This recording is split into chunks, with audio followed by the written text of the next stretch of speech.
Anyway, so we know that there may be some changes coming down. So we've done the policies probably 2, maybe 17 times, but we've got things. We have the important stuff available for you now, and we want to make sure we cover that. So. Alrighty. So welcome. It is August. You know, we're talking about value. Value is something that I really hope that we're able to focus on over the next couple of months, and that you have been able to focus on. But I see possibilities in everything. For everything that's taken away, something of greater value has been given. I really feel like that's relevant for what we've got going on. There's a lot of stuff that I feel like that's going to be taken away from us if we've been working in this business for more than 3 minutes.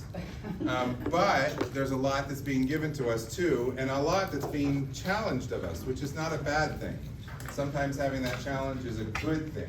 So we want to make sure that that you're prepared for that, and we're going to give you some opportunities for that. We did want to take a minute at the beginning just to recognize our partners that are here with us today. We are going to have a packed session today, so we're just asking to introduce and remind. So I've got Karen over here. And Alan, I saw him somewhere. Oh. Bill isn't able to be with us today, but we would like to introduce a new partner for our lender team, and that's Greg Harris over here on the right. So thank you all for being here. Anything that you want to add, Miss Audrey, before we jump in? You did it. Sorry. Just on a roll. All right, July successes. Really important to make sure that we are recognizing, no matter what's going on, it's important to understand and acknowledge all of the work that you're doing on a daily basis. Pretty incredible. So, for top listers for July, we have for the beaches, Missy Howell with 2. For San Jose, we've got Renee Hansen. And for teams, we've got the Tony Gets Your Home team with 3. So congratulations on listing. Company top lister is Missy. So it was a good month for listings. When it comes to written business for the beaches, it was Evelyn Martin. Nice. Saw her. Yeah. Good problem.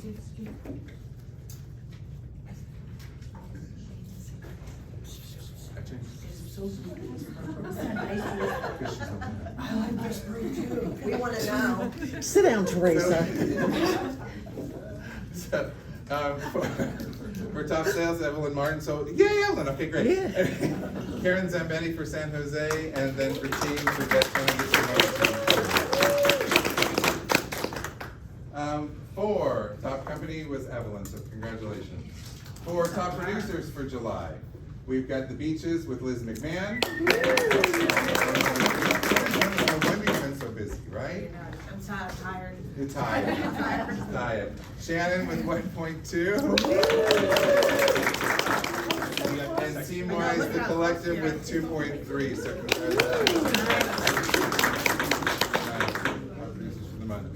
Top company producer was Liz. Yay, Liz, go Liz. So, peak performers, that's written business over $1 million in July. Written business, we've got Karen Zambetti with 1.6. Wow, nice. And the Tony Gets Your Home team with 1.4. We know July is sometimes a tough month because you've got people on vacation, you've got families going out, coming in, moving around, trying to get things wrapped up before school starts, but some good things for the month. And for peak performers, closed over $1 million. We have Liz McMahon with 1.3. We've got Shannon with 1.2. Lyle with $1 million. And then the collective with 2.3.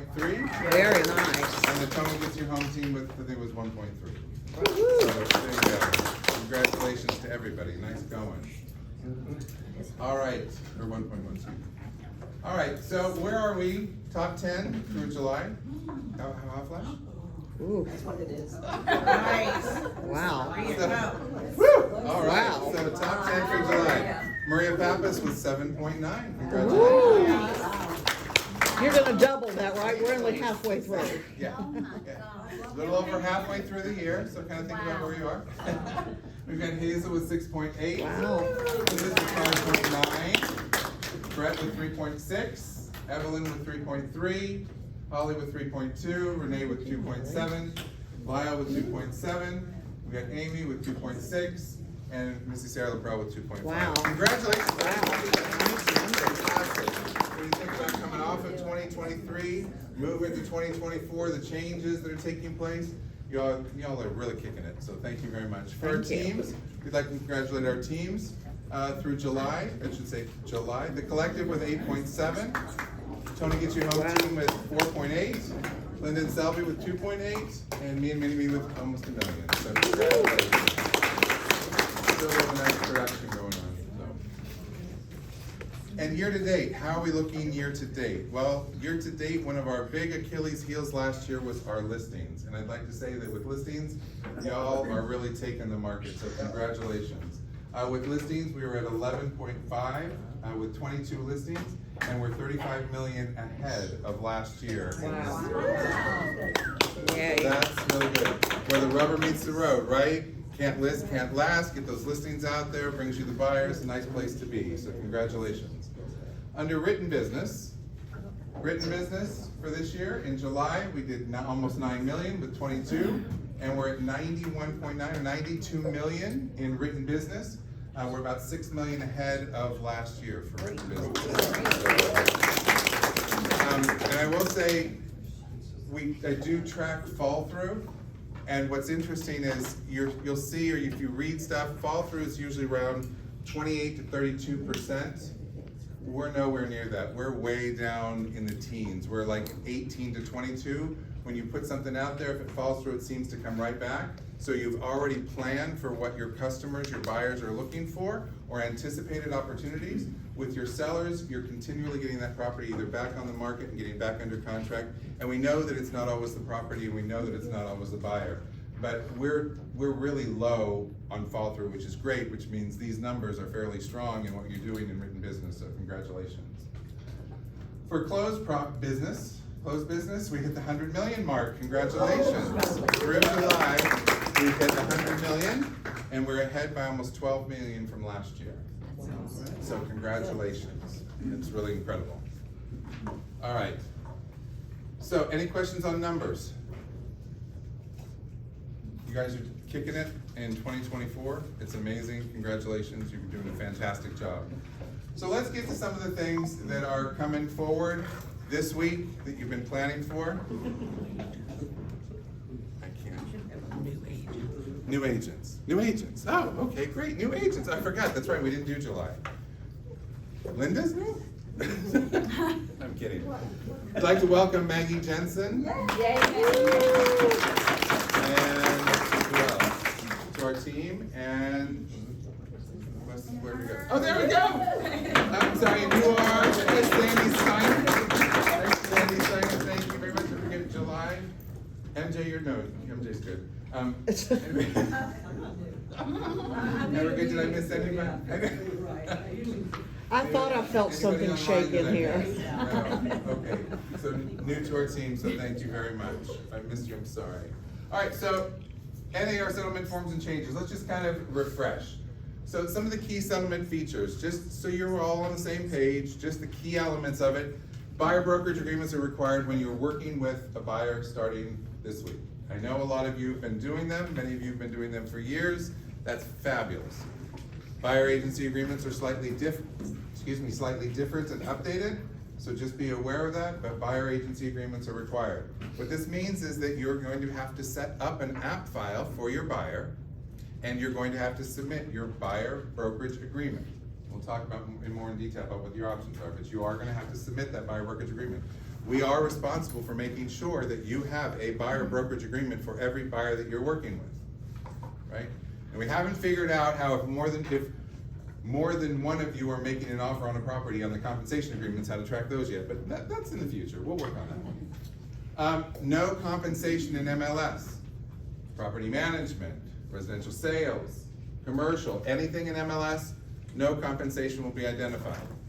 This includes dual or variable compensation. This includes identifying the type of relationship that they have with their seller or the type of relationship you have with your buyer. All of that removed, compensation. When does that happen? That happens on the 15th. The 15th? The 15th. Yeah, So as of Friday morning, it's all gone. you'll look and you'll be like, oh my gosh, it's missing. It's missing, it's gone. Do you have to do anything? You have to do nothing for your listings, other than the forms that we sent out for you to get, and there was a spreadsheet, and the spreadsheet showed you exactly what you needed for your listing. If you're confused on that, call me. I've even got the spreadsheet here, I've got the sheets here. I can hand you the sheet to let you know what you need to do. But yeah, so that'll come out on the 15th, so the morning of the 16th, when you go into MLS and you're looking at properties, there will be no compensation. And Clark, also ma'am. in description or private remarks, you have to remove anything that may say anything about compensation. Thank you, and we've got some of that discussion here, so that we'll definitely address that. But Audrey is exactly correct. I went through all of our listings, and fortunately, I didn't find anything that would be identified as a problem. And I forgot to put that slide in, I'm sorry, thank you for reminding me. If there is an issue, if one of the words, and we'll show you what some of the words are, if there is one of the words in there in private or public remarks, it is an immediate $1,000 fine to the agent. If you do not change that within 24 hours, it's an additional $1,000 fine to the brokerage, which gets passed through to the agent. So, do you really want a $2,000 fine? No, I don't think so. So we'll be watching you. Through August, Real MLS has said, look, we'll be notifying you, we'll be saying, hey, we have some questions about this. Will they be reading them? So if you put a word in there that may be okay, but comes up as a tag, and you get a notice, they'll be watching it also. Fines will not start immediately. So, but just be aware, it is fairly hefty. Excuse me? You will get a tag. You will get a tag, yeah. So, it comes to us, it goes to you, we'll be watching it, absolutely, yes. And you said, if a fine is issued to the agent, what was the time frame for the brokerage to be fined? An hour? 24 hours. 24 hours. You have 24 hours to fix it. If you don't fix it in 24 hours, the brokerage gets a fine. Yeah, ma'am. All right, so that's with MLS with the listings. What about our documents that are in our files on that are on MLS? Shouldn't we go through those to see if there's anything in? I took a look at, I went through all of our listings, And the and I looked at the documents documents, with them? and the documents, most everybody has been great about just including things like seller's property disclosure. You know, I didn't look in detail to see if you're being creative in writing on the seller's property disclosure any compensation. But compensation is not allowed anywhere in MLS. Okay. So if you're trying to be creative, and we'll talk about creative opportunities, Thank you. but there should be no mention of compensation. So if you're trying to get tricky and you are creative, we'll call it creative, and you put a homeowners association disclosure in MLS under documents, which is allowed, but you write down at the bottom of the homeowners association disclosure something to the effect of 3% compensation to buyer's broker, violation. So, ma'am. I'm assuming bonuses are not allowed either? Bonuses are not allowed. Okay. Correct. Bonuses to the buyer's broker are not allowed. Correct. They're allowed or not? Hazel? So the modification is all I have to do on the existing listings, will commissioners? We'll get to that. I've laid out every single listing and exactly what you have to do for each listing. We'll talk a little bit about those forms, but if you have a question about your specific listing, absolutely come to me after and we'll cover that. Okay. Oh, first slide, no questions, all right. And the main thing about the settlement itself was transparency. So some of the things that we're talking about doing are gonna be a little odd or a little new or a little different. It's just a matter of how we kind of push it forward and how we work it through. All right. So, old ways versus new ways. So when we were looking at how the process worked previously, the solid lines were pretty consistent. You got a listing agreement, compensation was shown in MLS, potentially there was a buyer agreement, dotted line, potentially there was a buyer agreement, right? Seems pretty straightforward, pretty transparent, pretty okay. New ways are gonna be a little bit different. Good grief. It's like the weather channel. So the new ways are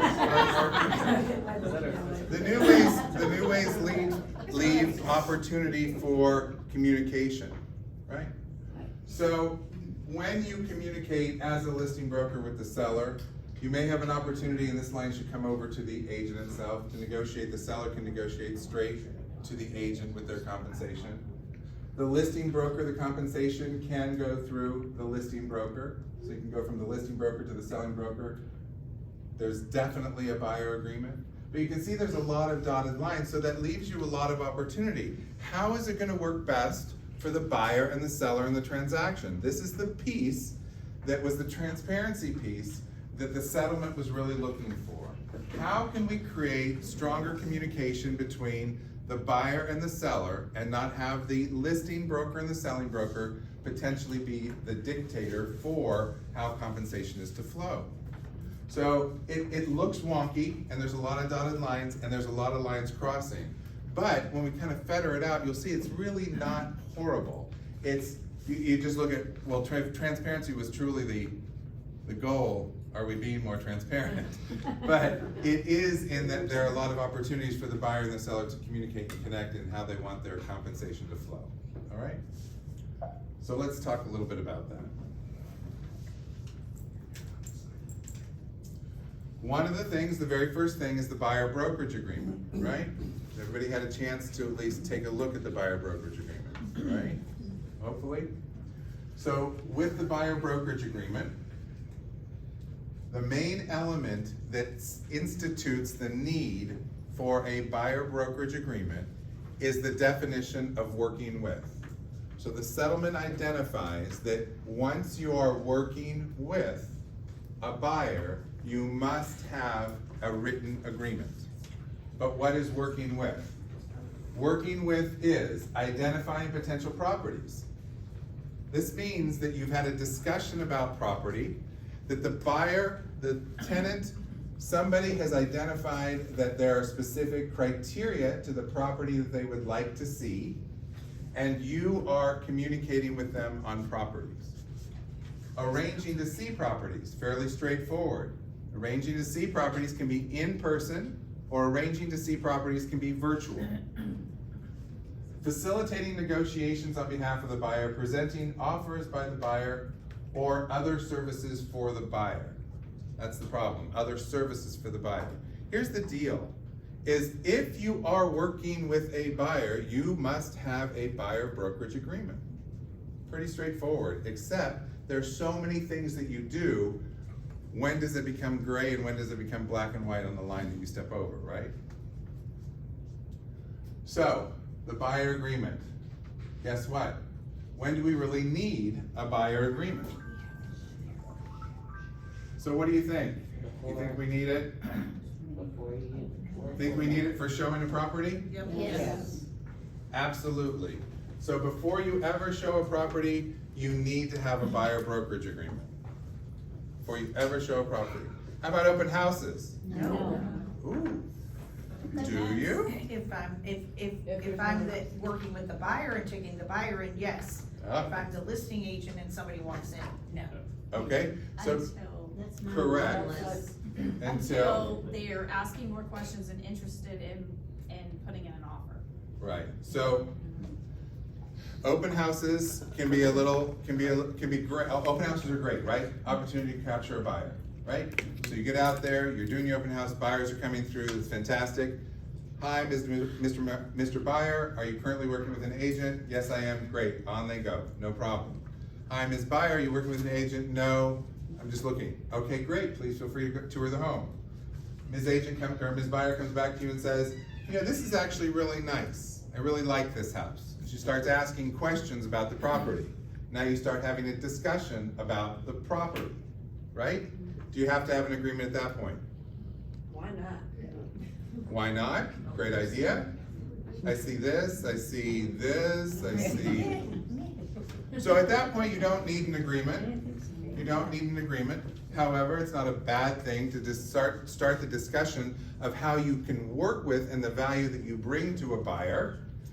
If they start talking about, or if the buyer starts talking about things like, well, I have a lender that I'm working with, and I think that I would be able to, once you start to broach those kinds of topics about their ability to purchase, or a service that you're gonna provide them, potentially showing other property as competition to see what other properties look like. As you start to discuss more details of this property, potentially a seller's property disclosure, they ask for one and you say, oh, let's talk about it, you need a buyer brokerage agreement. The minute you start talking in more detail about the property, you need a buyer brokerage agreement. Jill? I think you have to remember before you start talking about the buyer broker agreement, remember to ask, have you signed a buyer broker agreement with any other realtor? Oh, good one. And that's a much better phrasing than are you working with an agent? Have you signed a buyer brokerage agreement? Absolutely. How about MLS subscriptions? Yes. What about it? Oh, the emails that automatically go out that you sent them up. Do you need a buyer brokerage agreement if you're gonna be sending someone a subscription through MLS? Yes. Yes. Yes? Anybody on the other side? Everybody's like, like, I don't wanna say anything. Okay, here's the deal. Remember working with.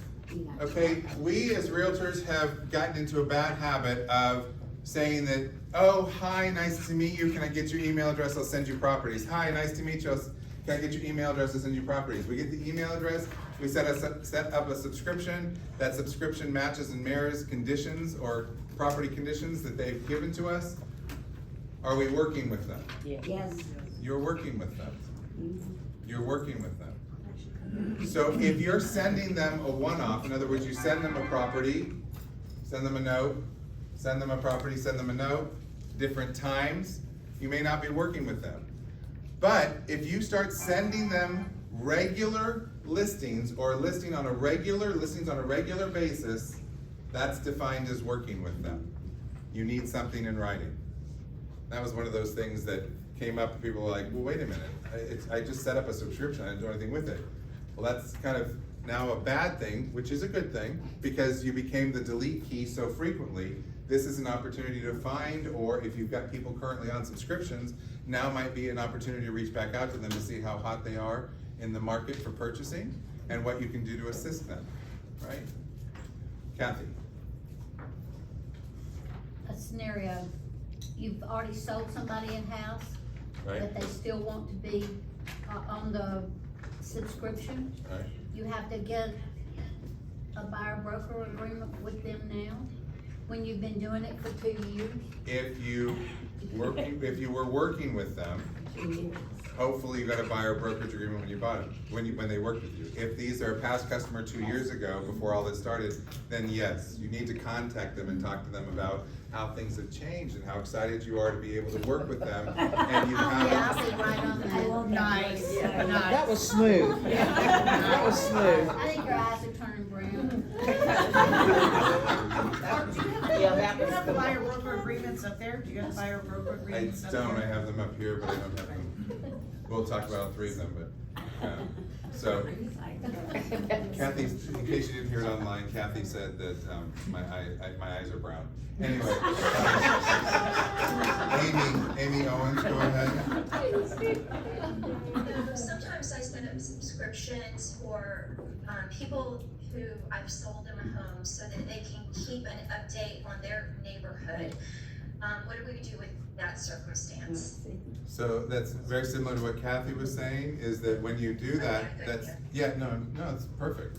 So, again, if you had a transaction with them, so they were a buyer, they were your customer, you were working with them, you're now just sending them regular subscriptions.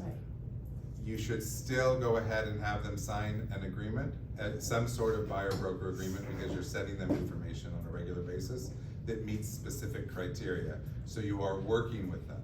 You're working with them in the potential or the opportunity to go ahead and find them something should they decide to sell their home. Okay, thanks. Yep. Things that, like, I work a lot with investors, Yep. and they like to keep an eye on certain neighborhoods, so Yep. I'll set up searches for that neighborhood, they just Yep. keep an eye on it for years. Yep. So if I set up a buyer broker agreement with that person, and then can it just be indefinite, or does it have to be redone every year, or every 6 months, or? 5 years.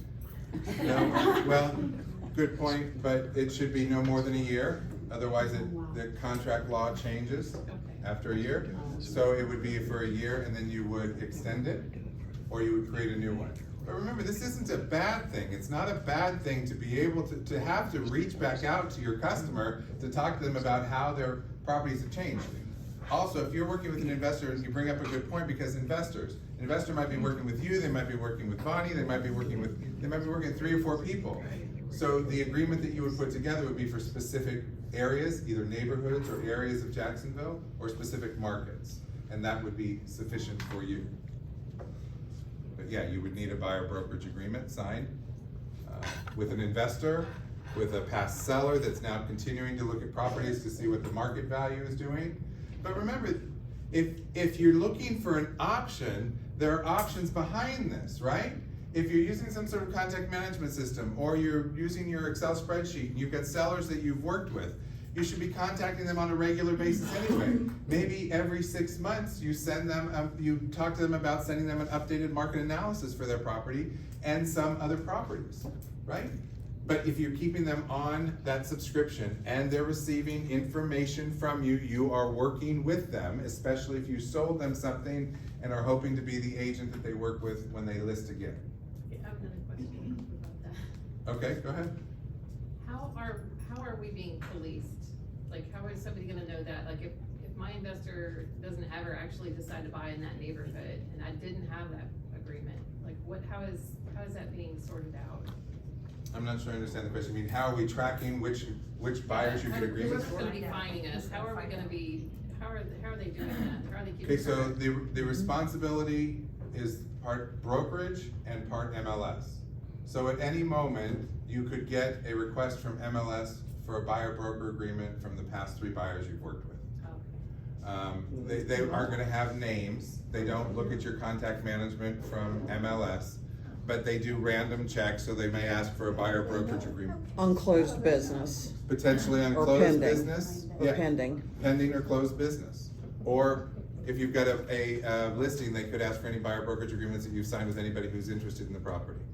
Oh, Big Brother has moved in with us, hasn't he? Well, and then the other part is, did someone report that that they're concerned about having a buyer brokerage agreement, you having a buyer brokerage agreement for the seller, or excuse me, for the buyer on a property they have listed? We're gonna find other agents who have not done that. Oh, absolutely. That's. Absolutely. Liz? As far as investors go, I know we're dealing with a lot of investors right now that are not asking for a commission on the other side, right? So you have acquisition companies, so they come in, write an offer, they don't necessarily want compensation from the seller, correct? So Right. you're basically on the contract getting both sides, right? But since there's no compensation or to the other side, does there have to be a buyer broker?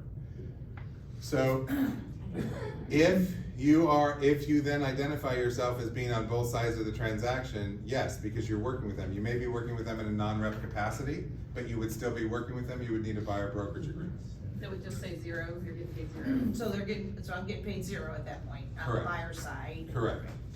Correct, you would need a buyer brokerage agreement on that. Yes. Amy, do you have another question? Amy Owens? I see your hand up. I'm sorry, Amy Owens, did I see your hand up? Do you have another question? Somebody has one. No, Okay.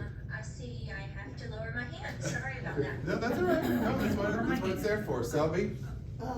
Liz, did I understand you to say that you're working with one of those investor buyers, that you would put 0 on the agreement? Well, you don't wanna do that, because wouldn't that say that you can't get any commission on that side? So if you put 0 on the buyer brokerage, now, okay, so that's a great point, because now the question is she working with them? And then if they have a buyer brokerage agreement with her for 0, then there's no obligation for the seller to pay that side. Right.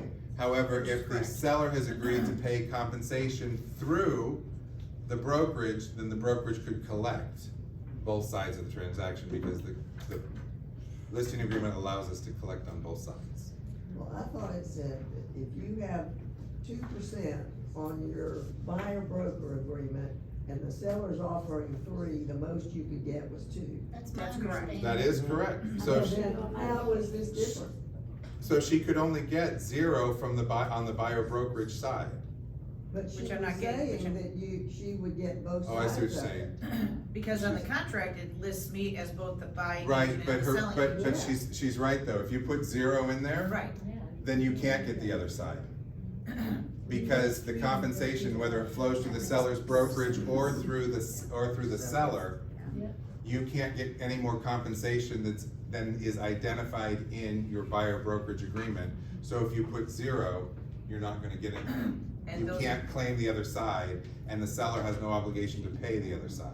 okay, and then I go back to this, investor, and they say, we're not signing that unless So it has 0. I have a solution Well, okay, to do the showing, like, you know, where you list one property, because they're interested in that one property, right, negotiating that one property, is putting it, just listing that property for that commission, and they shouldn't have a problem, because then the seller's commission would flow to you, is what they wanted. but her point is that the investor is saying, I won't sign a buyer agreement that Even if has it's- an amount in there that I'm going to be obligated to if the seller doesn't pay it. So that's where you would have a compensation agreement that says seller to buyer's broker that would equate to or equal the amount that the the seller is paying the buyer's brokerage, and then there would be a wash. So the buyer's agreement would be in the same amount as the compensation agreement, so that the buyer understands that the seller's compensating to the total amount of their obligation.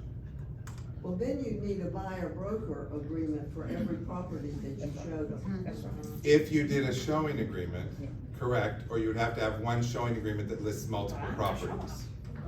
That's all, I'm not showing them, I'm having nothing to do with it, I'm getting an offer over an email that they don't even Yeah, see. I know, it's like. That who don't even That see. the investors don't even see. Oh. It's I'm these sorry, the investors that go straight to you and they Right. say, hey, write up the offer, I wanna buy this house, Right. and we're gonna forego But our I'm not even writing commission. the offer, they're writing the offers, now because they're now not NAR anymore, they only wanted you to do it if it was a Well, NAR they usually contract. just list it in their Right, so email. now they're sending One me as second. his contract's over, they haven't even seen it. They haven't seen the property. They haven't seen the property. They haven't seen the property, they don't have Understand. anything to do with it, although they don't wanna collect, that's why they want a lower price, they don't wanna collect the other agent, the other side commission. I understand. Right, However, if you still want to collect, or if you want to claim both sides, you need a buyer brokerage agreement. If we're And claiming you would both need a sides, compensation agreement that equates to what the buyer brokerage has agreed to compensate, or what the buyers agreed to compensate in the buyer brokerage agreement. You would still need that, because if you're going to claim both sides of the transaction, then you're working with the buyer. Even if you're working in a non-rep capacity, you're still working with the buyer. Beverly? If you have, the buyer's brokerage agreement and the buyer agrees to pay you a commission, that would be in their brokerage agreement, and it wouldn't come out of the listing agent's money, correct? Well, the buyer brokerage agreement states that any amount that's compensated through the seller is credited to the buyer's compensation.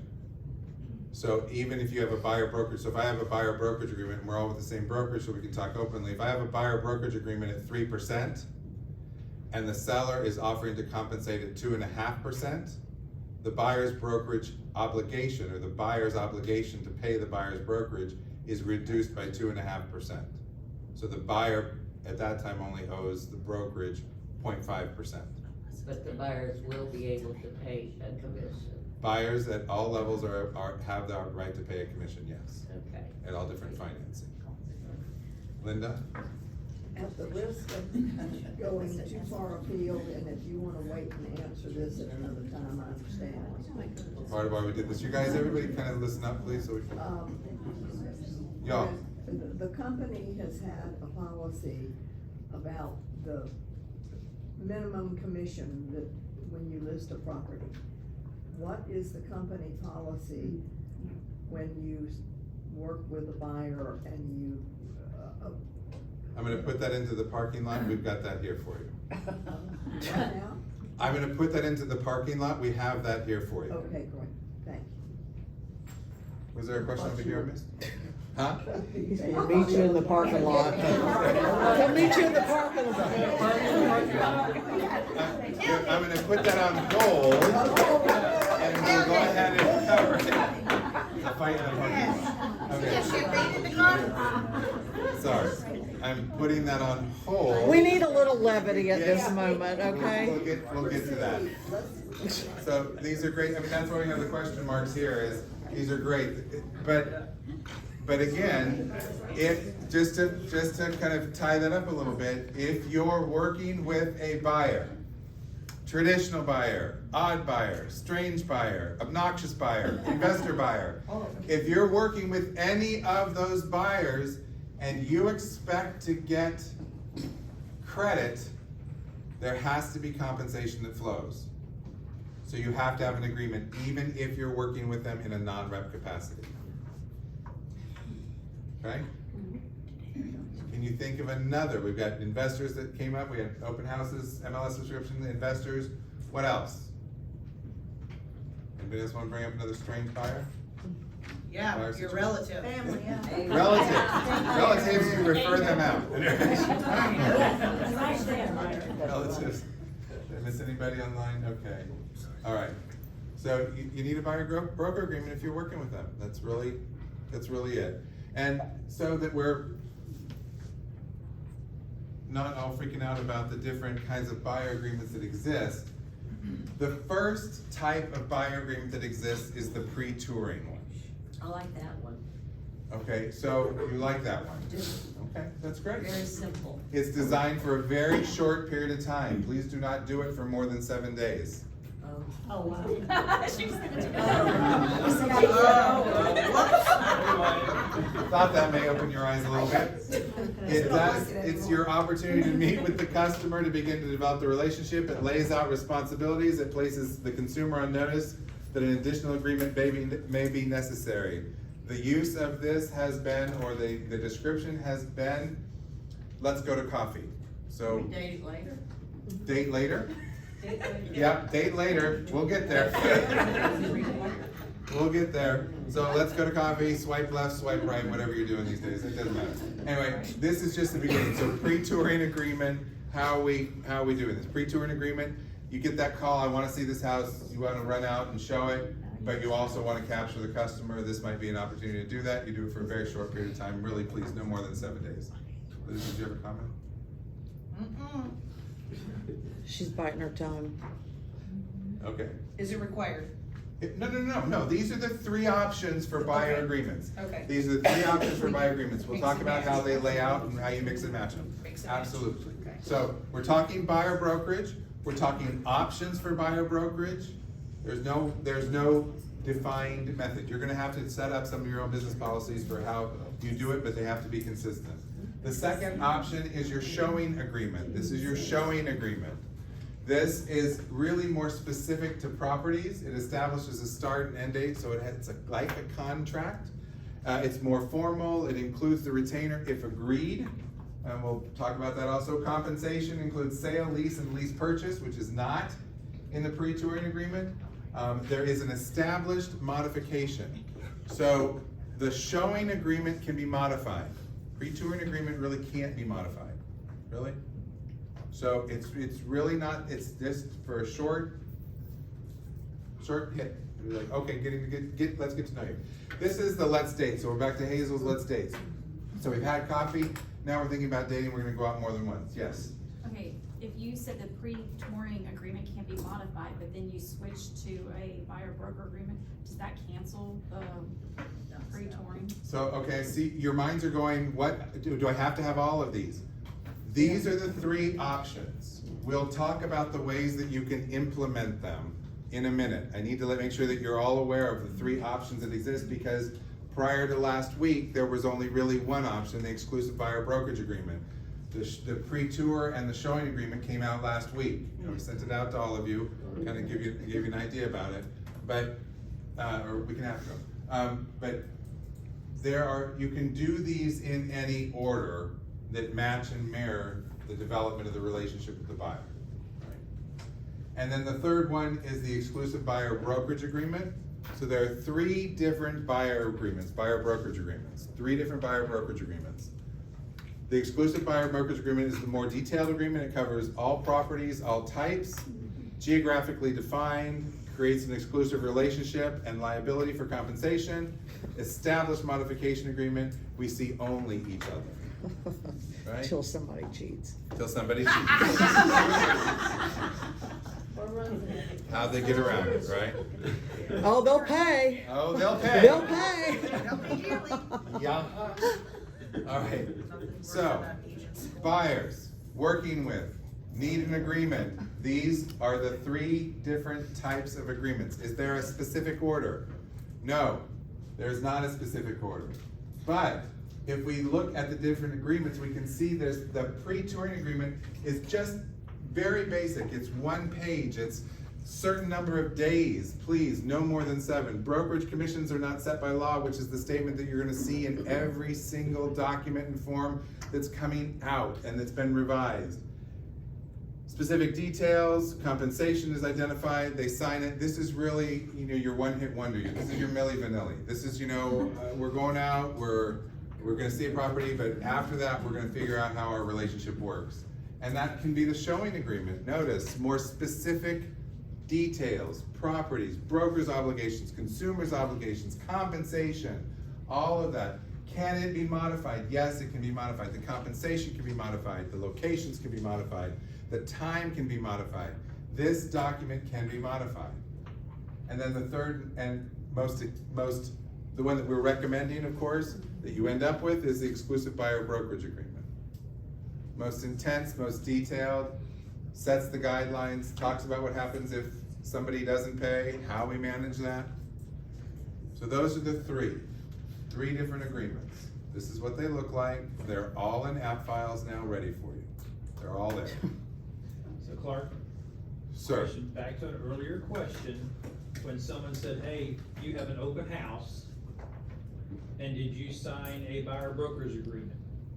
No, I never signed a brokerage agreement. Okay. And I'm just a regular person. Okay. You later come to find out, oh, I happened to sign a pre-touring, because that's what was labeled on the document that I signed. Okay. Is that going to be an issue as far as the language? They've signed a pre-touring, but now all of a sudden, we've asked a question for a buyer's broker agreement, but their interpretation is, I didn't know what 3 of these broker things were. I understood, I just signed a pre-touring, so no, and now I signed with you. Right. So it would depend on the number of days that were identified in the pre-touring agreement, their obligation. Okay. So if I'm the buyer and I've signed a pre-touring agreement with you and it was for 7 days and that 7th day has passed, that agreement is no longer valid. So if I now want to sign a showing agreement or an exclusive buyer brokerage agreement with you, we're good. I have no obligation to whoever I sign the pre-touring agreement with. So is it better for us to ask our clients, did you sign either of these 3? I'm assuming other brokerage will have the same forms, correct? Everybody has the same forms. So it's better for us to really specify, did you sign 1, 2, or 3, than just saying, hey, did you sign a broker agreement? I would just say, have you signed any type of agreement with another broker? Right. Yeah. And then that way, that should cover And that you. way, yeah, and then you can lead into other discussions if if you wanna start talking value proposition, you have to be careful, because if they have signed another agreement, are you going behind the agreement, blah, blah, blah. You're right. Just like consumers don't understand representation, they're not going to know which one they signed. If they want to work with you, they can terminate the other agreement. Thank you. How do they do The that? exclusive buyer brokerage agreement contains a termination.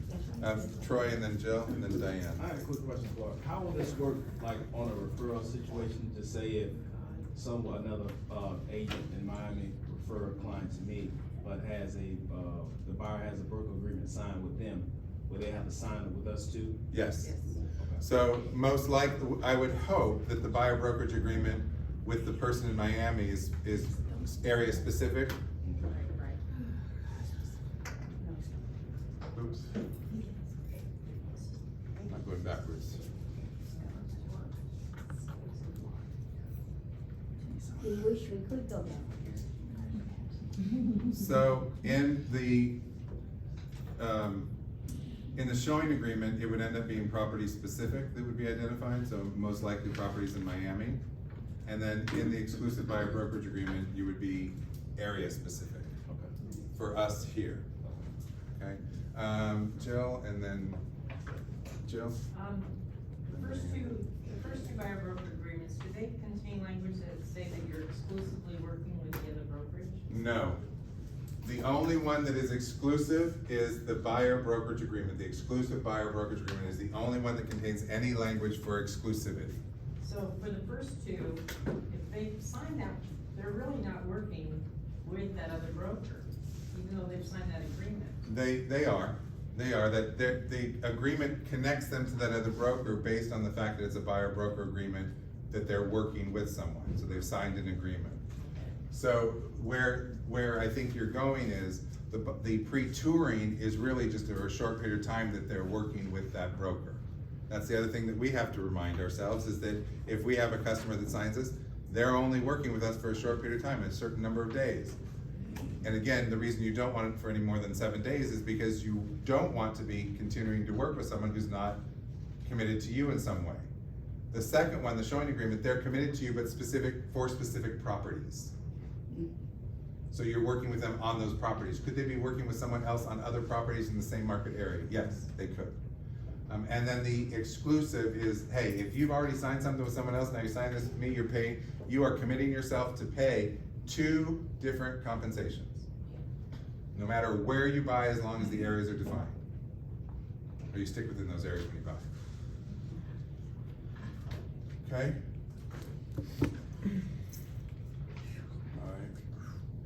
So the questions were, how does this play out in real life?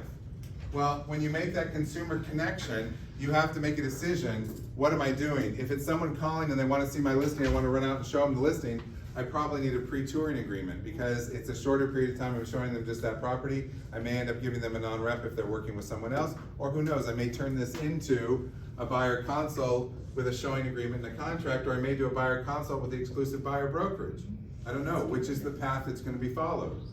Maybe I did a pre-touring agreement and we connected, so I went ahead and did a showing agreement, but now they want to connect with me for a larger area because I did my buyer consult, so now I do an exclusive buyer agreement.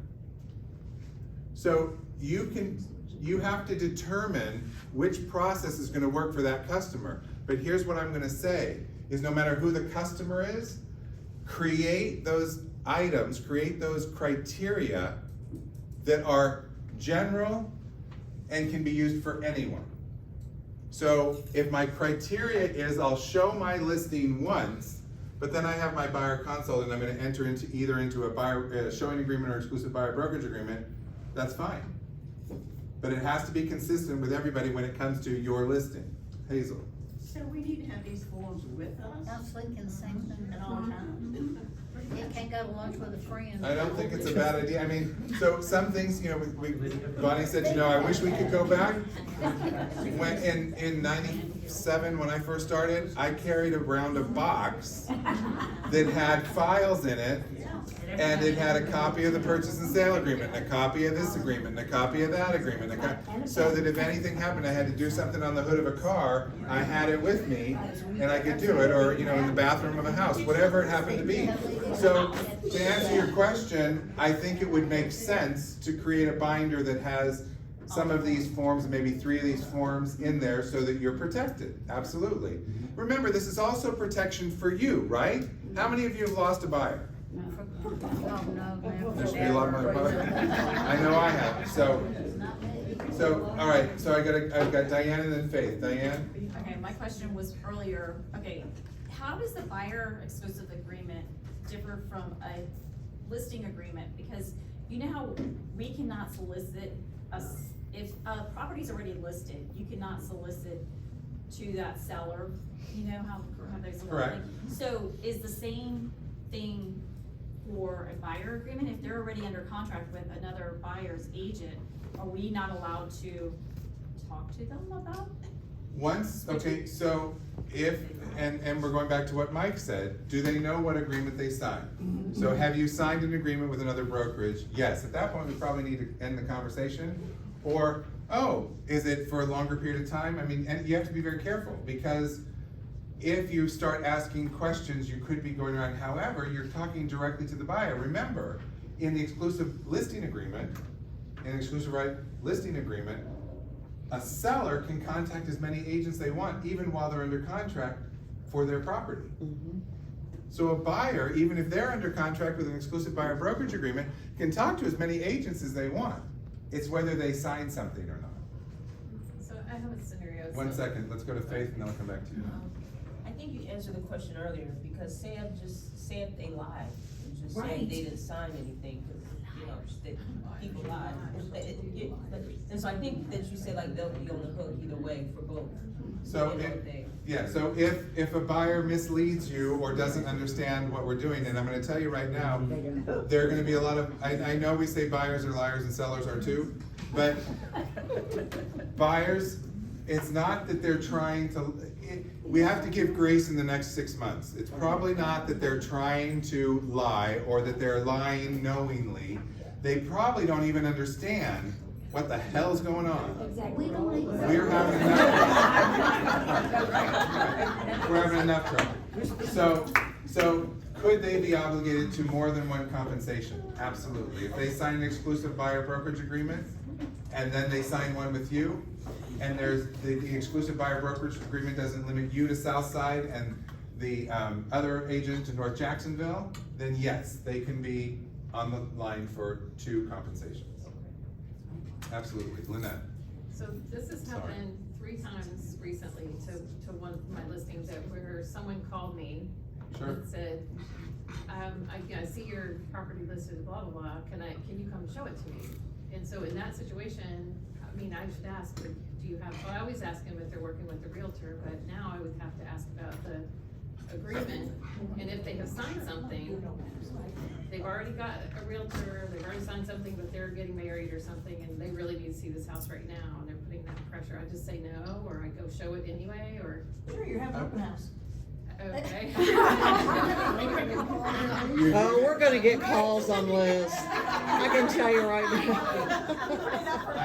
So that's extremely creative. I'm gonna do an impromptu open house. I'll be there in 5 minutes. 6:30 on a Tuesday.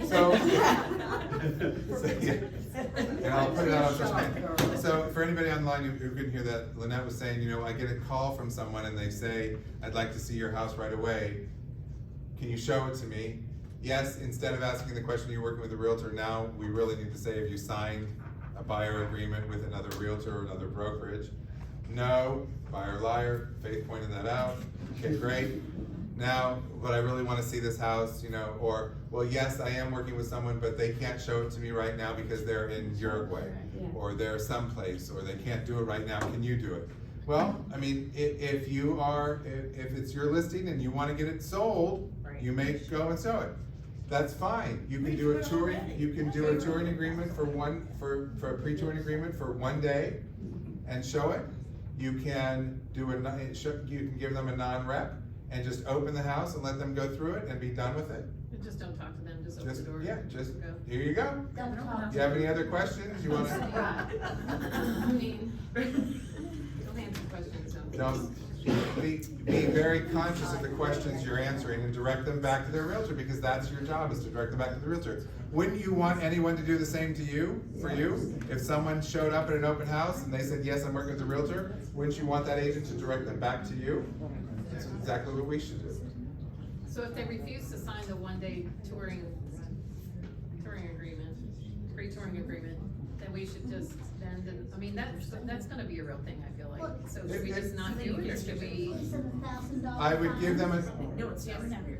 I would give them a non-rep form and put it at that. But Clark, why do you have to, I mean, if you're gonna go to open it up and they've already signed an agreement with someone else, to sign a non-rep, you're not even going to be talking with them to go and unlock the door and guide them in the house. If you look at it like an open house and you do that, but Kathy's going, yeah, right, you're not gonna talk to them, the problem is the whole element of transparency. Who do I work for? Who am I getting compensated with? If you've already signed an agreement. But you already then have they a listing to- agreement being paid for by the seller, if that's your Right, listing. you're working for the seller there. Right. So it would be like an open house, you don't have to get one. I still recommend you get a non-rep form. You give them a non-rep form because there shouldn't be any misconception about who's working for whom.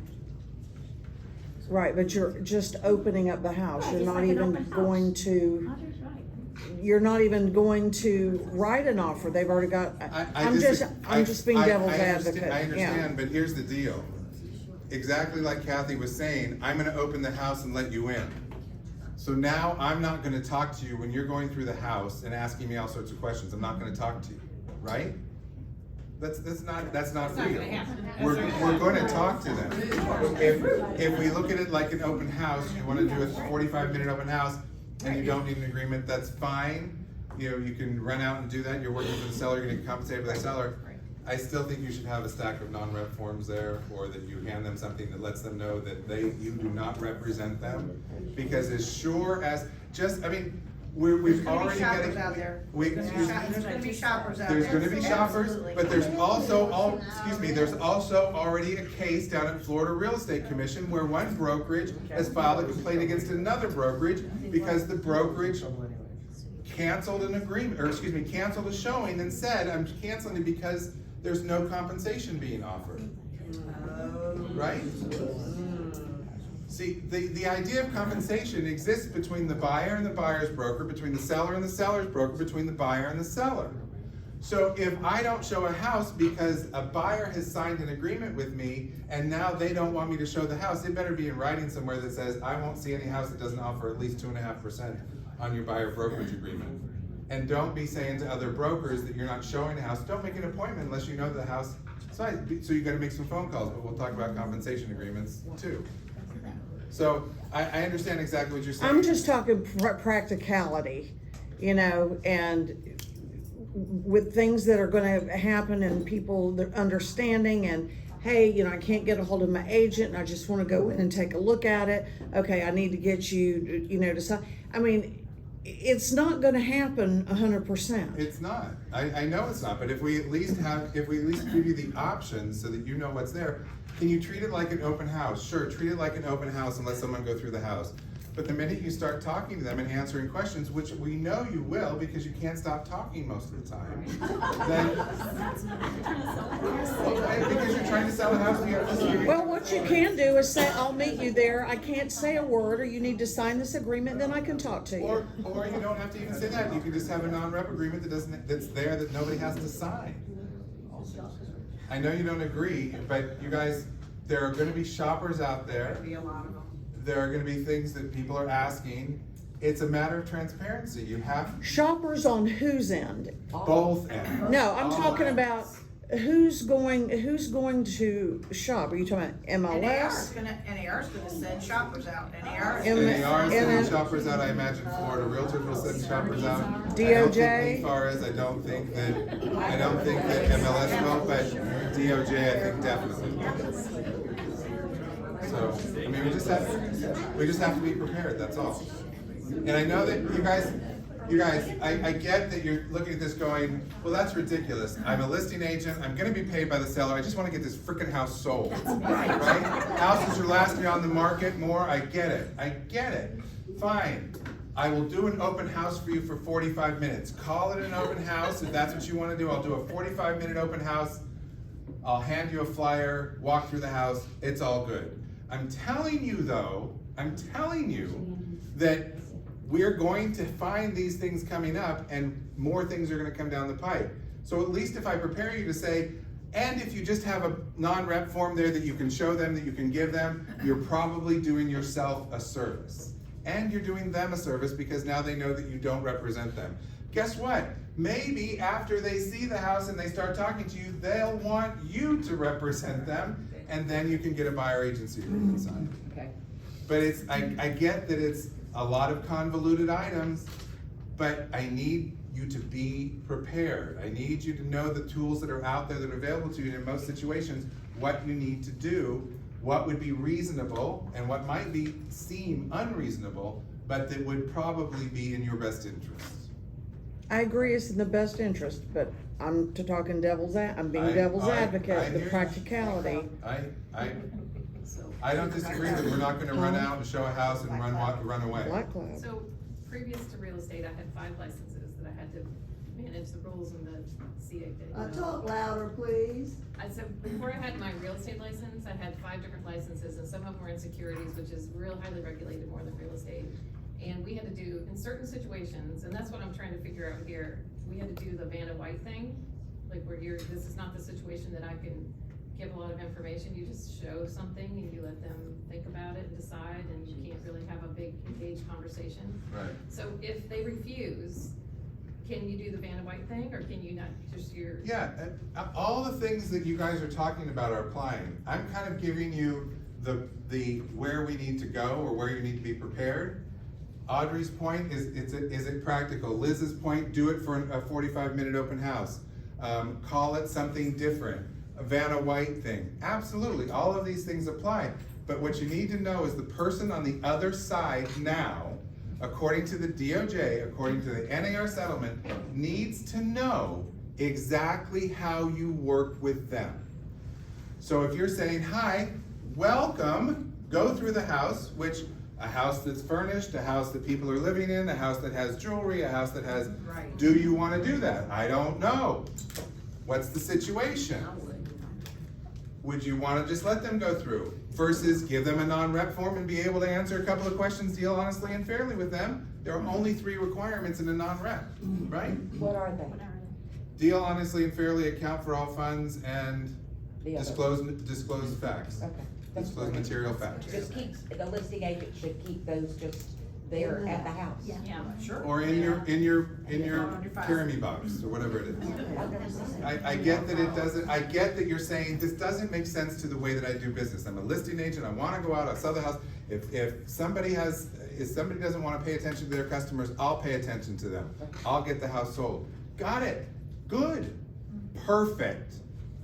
But now we just have to figure out how we're talking to them, what we say to them, what the process is, and be aware. That's all, is just be aware. Have those conversations with the people that are facing you rather than trying to capture something too quickly and potentially getting yourself into a mess. Linda? Well, why wasn't this non-rep form the first form before we got the pre-touring? Why, have we got that somewhere? The non-rep form has been around since the beginning of time. Yeah, but it's still a piece of this puzzle. So, Important part. It's, okay. yeah, never so mind. so why didn't we bring out the non-rep form? Yes. Because it applies in certain situations. The goal is to get somebody connected to you in a working with type of situation. Is it in our form package like everything else, or do we have to look at it? Everything that we're talking about is in app files. Everything, and you bring up a great point, and I appreciate that. You guys, we have to use the most recent forms. There are some that are dated 3/24 still, and they're still valid. The majority of the forms that are here that are dealing with this situation are dated 7/24. All of the forms that you need are in app files. Forms packages have been created for almost every property type I can think of. If I'm missing one, let me know, we'll create one. You need to select the forms package. I know a lot of you don't. You're like, I just need the listing agreement. I just need the purchase and sale agreement. And you grab it, you fill it out, and you go. Please select the forms package. Yes, I know, it puts them all into one file, and then I have to separate things out. I get it, it's 6 extra steps, I get it. But it's the only way that we can guarantee that you're using the most accurate, up-to-date forms. And the forms packages have all of the forms you need in it. Do you need them right now? Probably not, but they're there and you can just move them to your general paperwork. We need you to be using those forms package, Diane. So in app files, you know how when you're setting up a buyer and we don't know what property that they are wanting? So I download what I think they would get, you know, kind of thing. But do we need to just delete all those forms and start over because they could change by the time we go under contract? I don't think you need to delete all the forms, but if you select the forms package, for example, if you're showing in an area that was built before 1978, Yeah. just take the single family pre-1978. Don't worry about HOA and CDD. If you need the HOA and CDD later, bring it in. Okay. But try to go with the most general property type that you're showing. If you're just showing single family homes and you want to take single family homes, that will make me feel comfortable too, because you've got at least the most up-to-date forms in the single family home package. Okay. All right, so we're still on buyer agreements, all right? So this is the way, is there a requirement to have the buyer agreements presented in a certain order? No. You choose how you want the buyer agreements put together. Do you want to start with a pre-touring? Do you want to go from a pre-touring to a showing? Do you want to go from a pre-touring to an exclusive buyer? You decide how you work, but please know that whatever process you use to connect yourself with the buyer needs to be consistent and clear and concise so that anybody who you use that process with would be the same, right? That's all. So just know that whatever process you use, you should be consistent in the process. And that's a good thing because then you'll know the processes that you've set up for your business, right? Well, each scenario may be different, so. Each scenario may be different, but if you run into that scenario again, please use the same process. So whatever the scenarios are that you define, please use the same process for similar scenarios. Did you have something? Well, I'm like, so you could say all investors, I'm gonna do the pre-touring, I mean, so that could be my process. and Sure. then- okay. Broad, clear, concise, absolutely, yeah. All investors will follow this process in my business.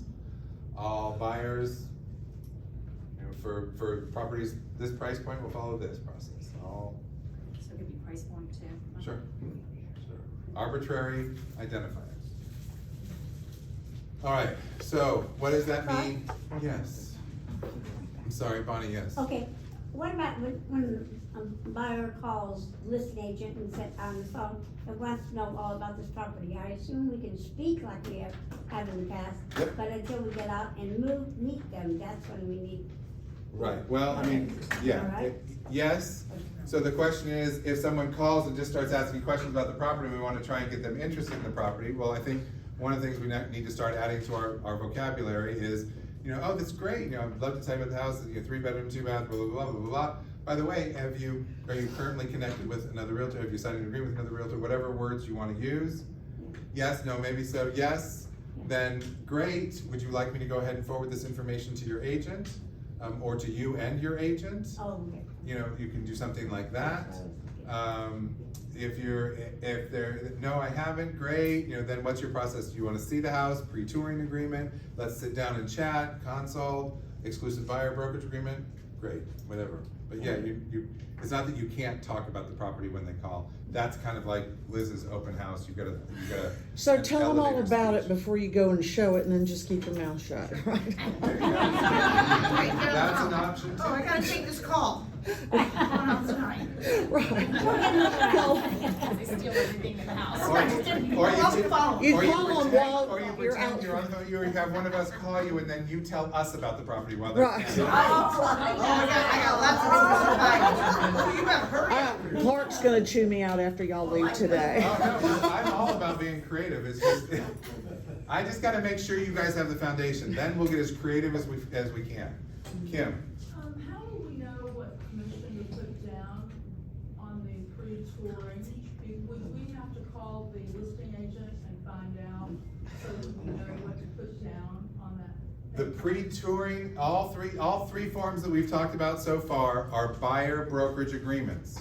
So the compensation would be what you have established, what we have established as a policy and what you are doing, how you are working with that buyer. So perfect opportunity. Thank you, segue. So, our company policy, which I have up here, which you can take when you leave, I don't think I have enough copies for everybody, but we'll send it back out to you. The buyer brokerage compensation, we're recommending 3%. The reason is, you can only accept, y'all, I need to make sure you all are here for this, please. Whoever's chatting, I need help here. Buyer brokerage compensation, 3%. Remember, the buyer brokerage agreement, both showing agreement and exclusive buyer brokerage agreement, indicate that you cannot accept any more than is in the agreement. Remember, both the showing agreement and the exclusive buyer brokerage agreement can be amended. If you put in any less than 3%, please know that that's fine, as long as you know what's being offered, you know what is expected, right? Retainer. We are not recommending a retainer. However, we know that it may be appropriate in certain situations. Please talk with Audrey and or myself if you feel that a retainer is necessary or needed. We will help you through that. Dispute resolution must be initialed. Must be initialed. You're asking, how are we going to ensure that we get compensated and collect? This is the only way for us to make sure that we can get compensated and collect. Make sure that the dispute resolution is initialed. Other terms can be based on the agreement, and we have our base compensation. So just like we have done with the listing agreements, we are allowing we're allowing some flexibility. So base compensation up to $1 million in price, sales price, 2.5%. Base compensation over $1 million, 2%.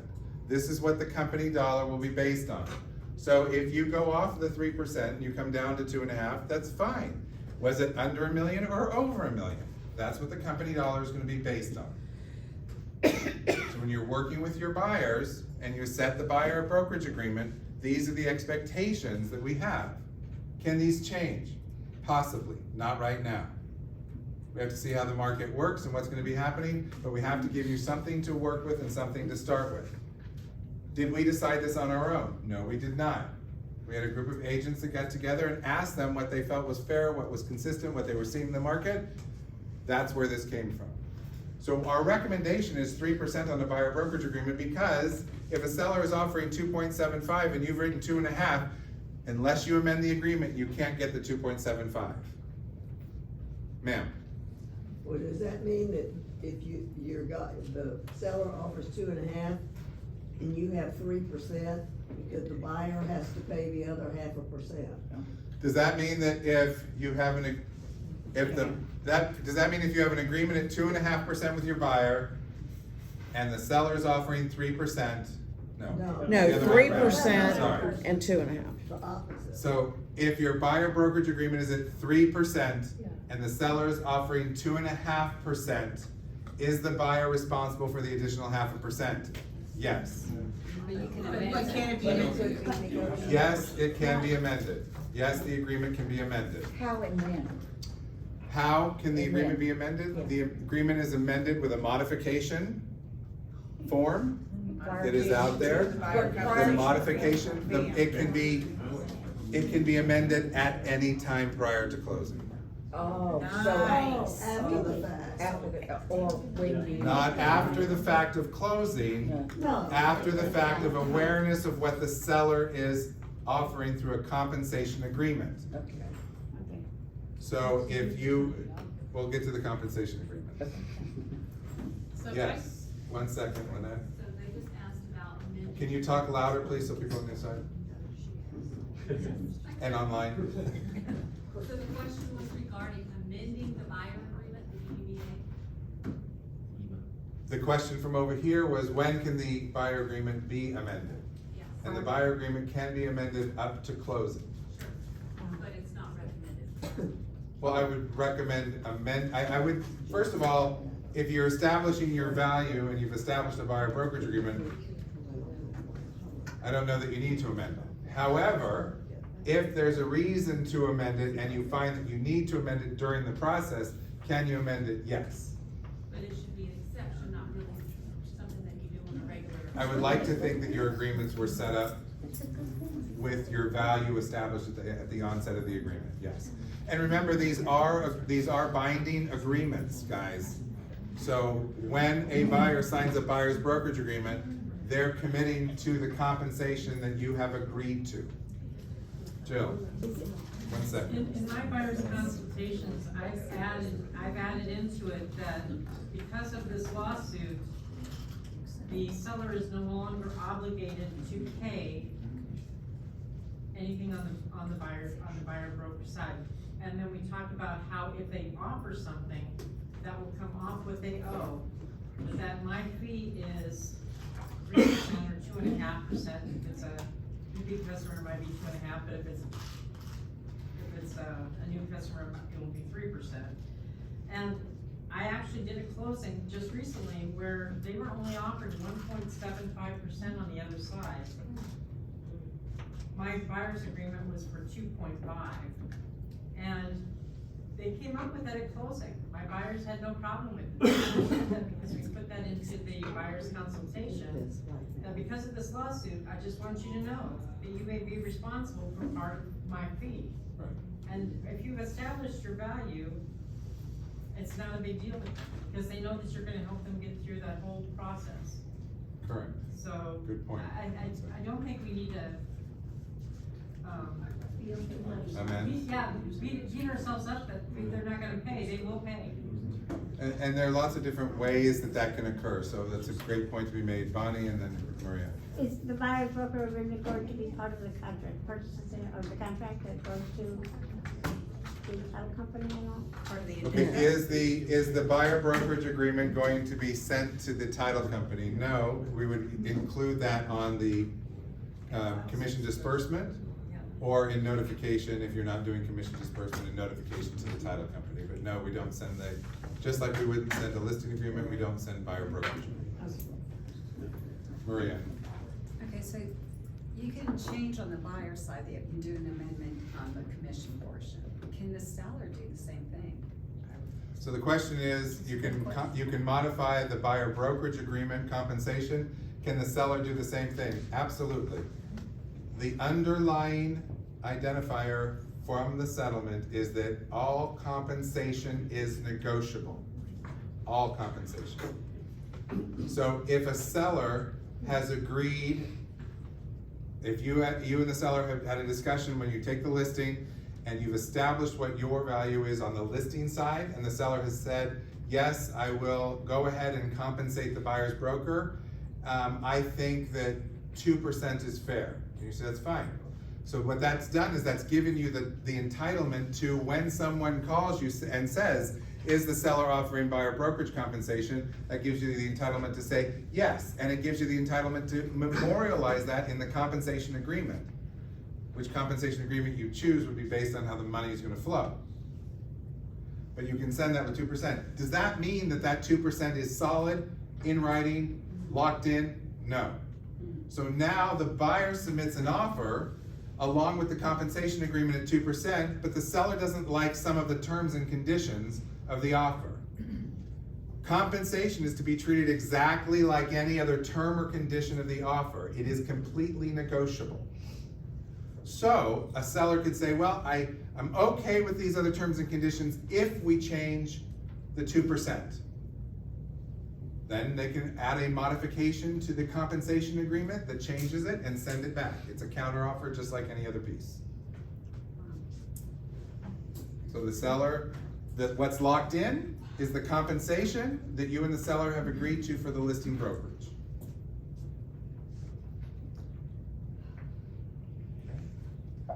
They had real good jobs at Walmart.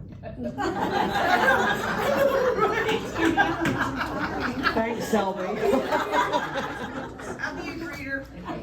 Okay. So Clark, just so that we can go back and just have clarification on what we decided to do on the base compensation. So I have an owner that has agreed to 3% for the listing commission, and they're gonna offer 3% for brokerage compensation.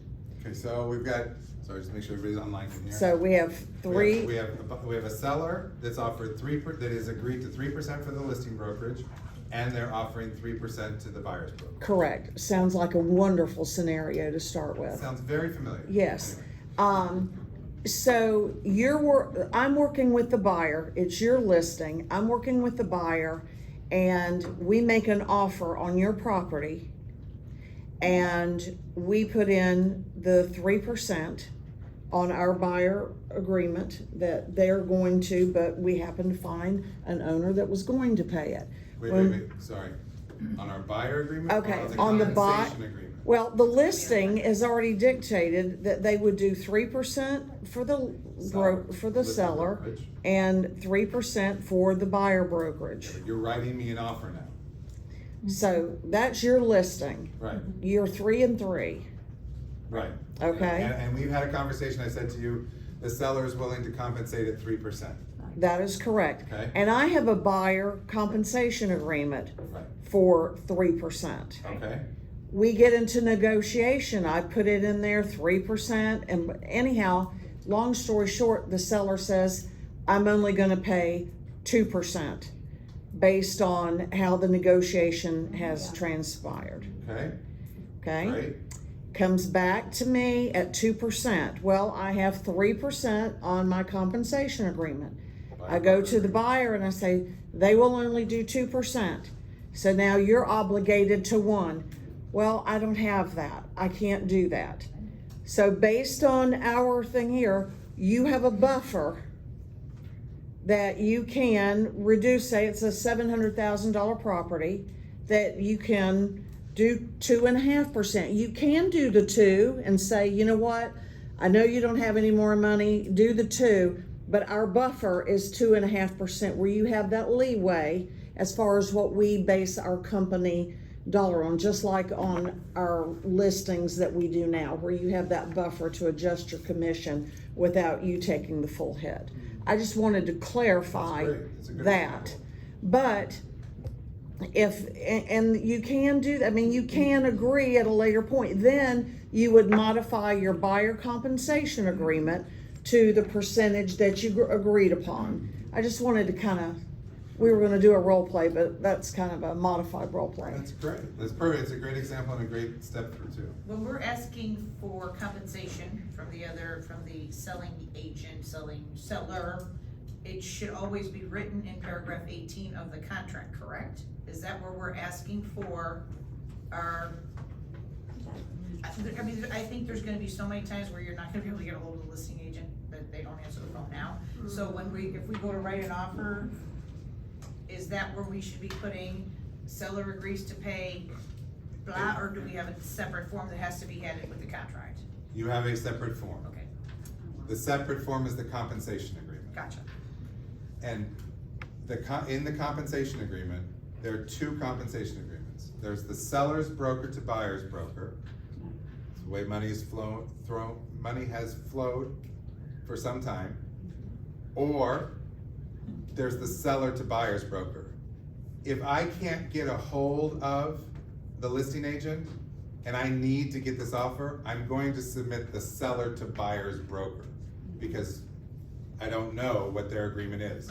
So I'm gonna go ahead and submit the sellers to buyer broker agreement. Should I also put it in paragraph 18? Absolutely. Well, I'm sorry, not paragraph 18, seller closing costs. I think it's 9, paragraph. Under fees, under who will pay what? Under fees, yeah, 7. And Clark, and the reason for the seller to buyer broker is to make sure that the seller is on the hook for it versus the brokerage, Right. because their brokerage, as far as to the buyer's agent, may be 0. Right. So the reason, if you haven't spoken with someone, if you have not spoken with, okay, so if you're the listing agent and I can't get a hold of you, but I need to write an offer on your listing, I'm going to submit to you my offer along with the compensation agreement, seller to buyer's brokerage. Because we haven't talked, so I don't know if the seller is paying you everything and your brokerage is paying our brokerage. I don't know. So I need to make sure I get compensated. So our brokerage gets compensated. I'm gonna send you the seller to buyer's brokerage compensation. If after you receive the offer, we see that, the compensation flows through your brokerage and the seller's paying everything to your brokerage and then your brokerage is paying our brokerage, then that's fine, we would alter the agreement. We would amend that agreement, we change that piece of the agreement. 1 second, Greg? Just to point out, going back to Audrey's scenario, if the buyer agrees to pay the 0.5% or 1%, that's also gonna, if there's a loan involved, it's gonna have ramifications of the loan also. Sure. It's gonna verify that the buyer has that money. Sure. So just be aware of that. Sure, but now, and thank you, because that is true, I mean, that could impact, but remember, we'll get to that, all right. Yeah. We'll get to that. It's in the parking lot. Does that make sense? Yeah. Does that make sense? Sorry, I should have brought that up. So is this No, like it's good. a tropical storm or a Cat 5 and we should be putting the shutters up and parking or? No, not at all. It's just like when they launch new forms, we go like, holy crap, all these new forms. Well, that's what it is, it's all these new forms, we just have to figure out what the process is for each of the forms. And cover ourselves off. I'm sorry, Selby, yes. I think we need to always remember, if you're sending the compensation agreement, seller to buyer's broker or whatever, we need to tie it to the contract, or it'll get lost in the shuffle. Is it in the addenda, part of the contract? So it is not As an currently, additional addenda, I would think. Yes. absolutely, that's a great suggestion for paragraph 18, or excuse me, whatever paragraph all the riders are in. To put it in there, to put it under closing costs so that everybody knows that it's there. I think it's a great suggestion to make sure. However, there are gonna be times when you're the listing agent, and if you have the listing agent, that's why we put the compensation agreements into the listing packages, is if your seller has made a commitment to a compensation, you can send that compensation agreement over to the buyer side so that they know what the compensation is that's currently being offered. Currently being offered. We've received some. Be tied to the contract. Right. Right, when the offer is made, yes, it should be tied to the contract. Yes. So I would like to see that it's under the seller to pay, or for the seller to pay and additional terms to make sure that it's Anywhere covered. that, I agree, anywhere that you can put that there's compensation that's being paid and who it's paid by and reflected, absolutely it should be there. Absolutely. So, 1 second, go ahead. so we can't, let's say, we don't know we can find out, let's say, what the listing, the commission is, okay, we can't get a hold of them.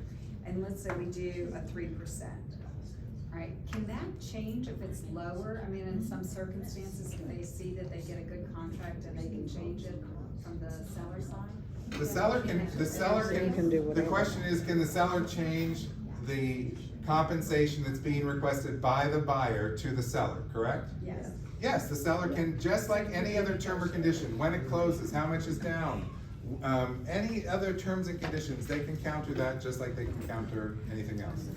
Diane, then Kim, and then we'll come to Sue. Okay, so if we're writing an offer and we already know the other side, the seller side is not willing to compensate at all, we should, as an agent, buyer agent, go ahead and write it into the buyer's closing costs, so add our commission into that paragraph so that our buyers understand that again. Right? So, I mean, you can in the offer, I don't know that it's necessary, I think that at the onset, when you begin your relationship and you find properties and you wanna give them cost estimate sheets, you should include the compensation in the cost estimate sheet if you haven't been able to get a hold of the listing agent. If the listing agent has sent over a compensation agreement, bad chance, we've heard, or if they haven't, and you've spoken with them and they've said it, then you know what the differential is between what you've agreed to with the buyer and what the seller is willing to compensate. So, 1 second, okay, coming back. So as long as the seller is aware, I don't know that you need to put it into the closing costs. It's not a bad thing to do that, I suppose, for the title company to ensure that the title company knows that there's compensation being paid for by the buyer. But that can be done in your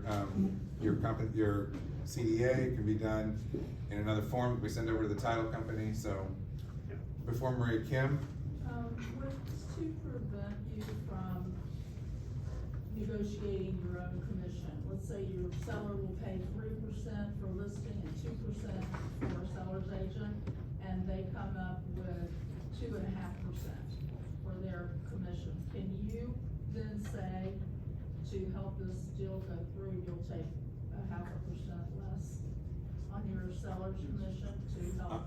I'm having trouble following you. I don't know who's the buyer and who's the seller. So you have a seller that has agreed to pay the listing brokerage 3%.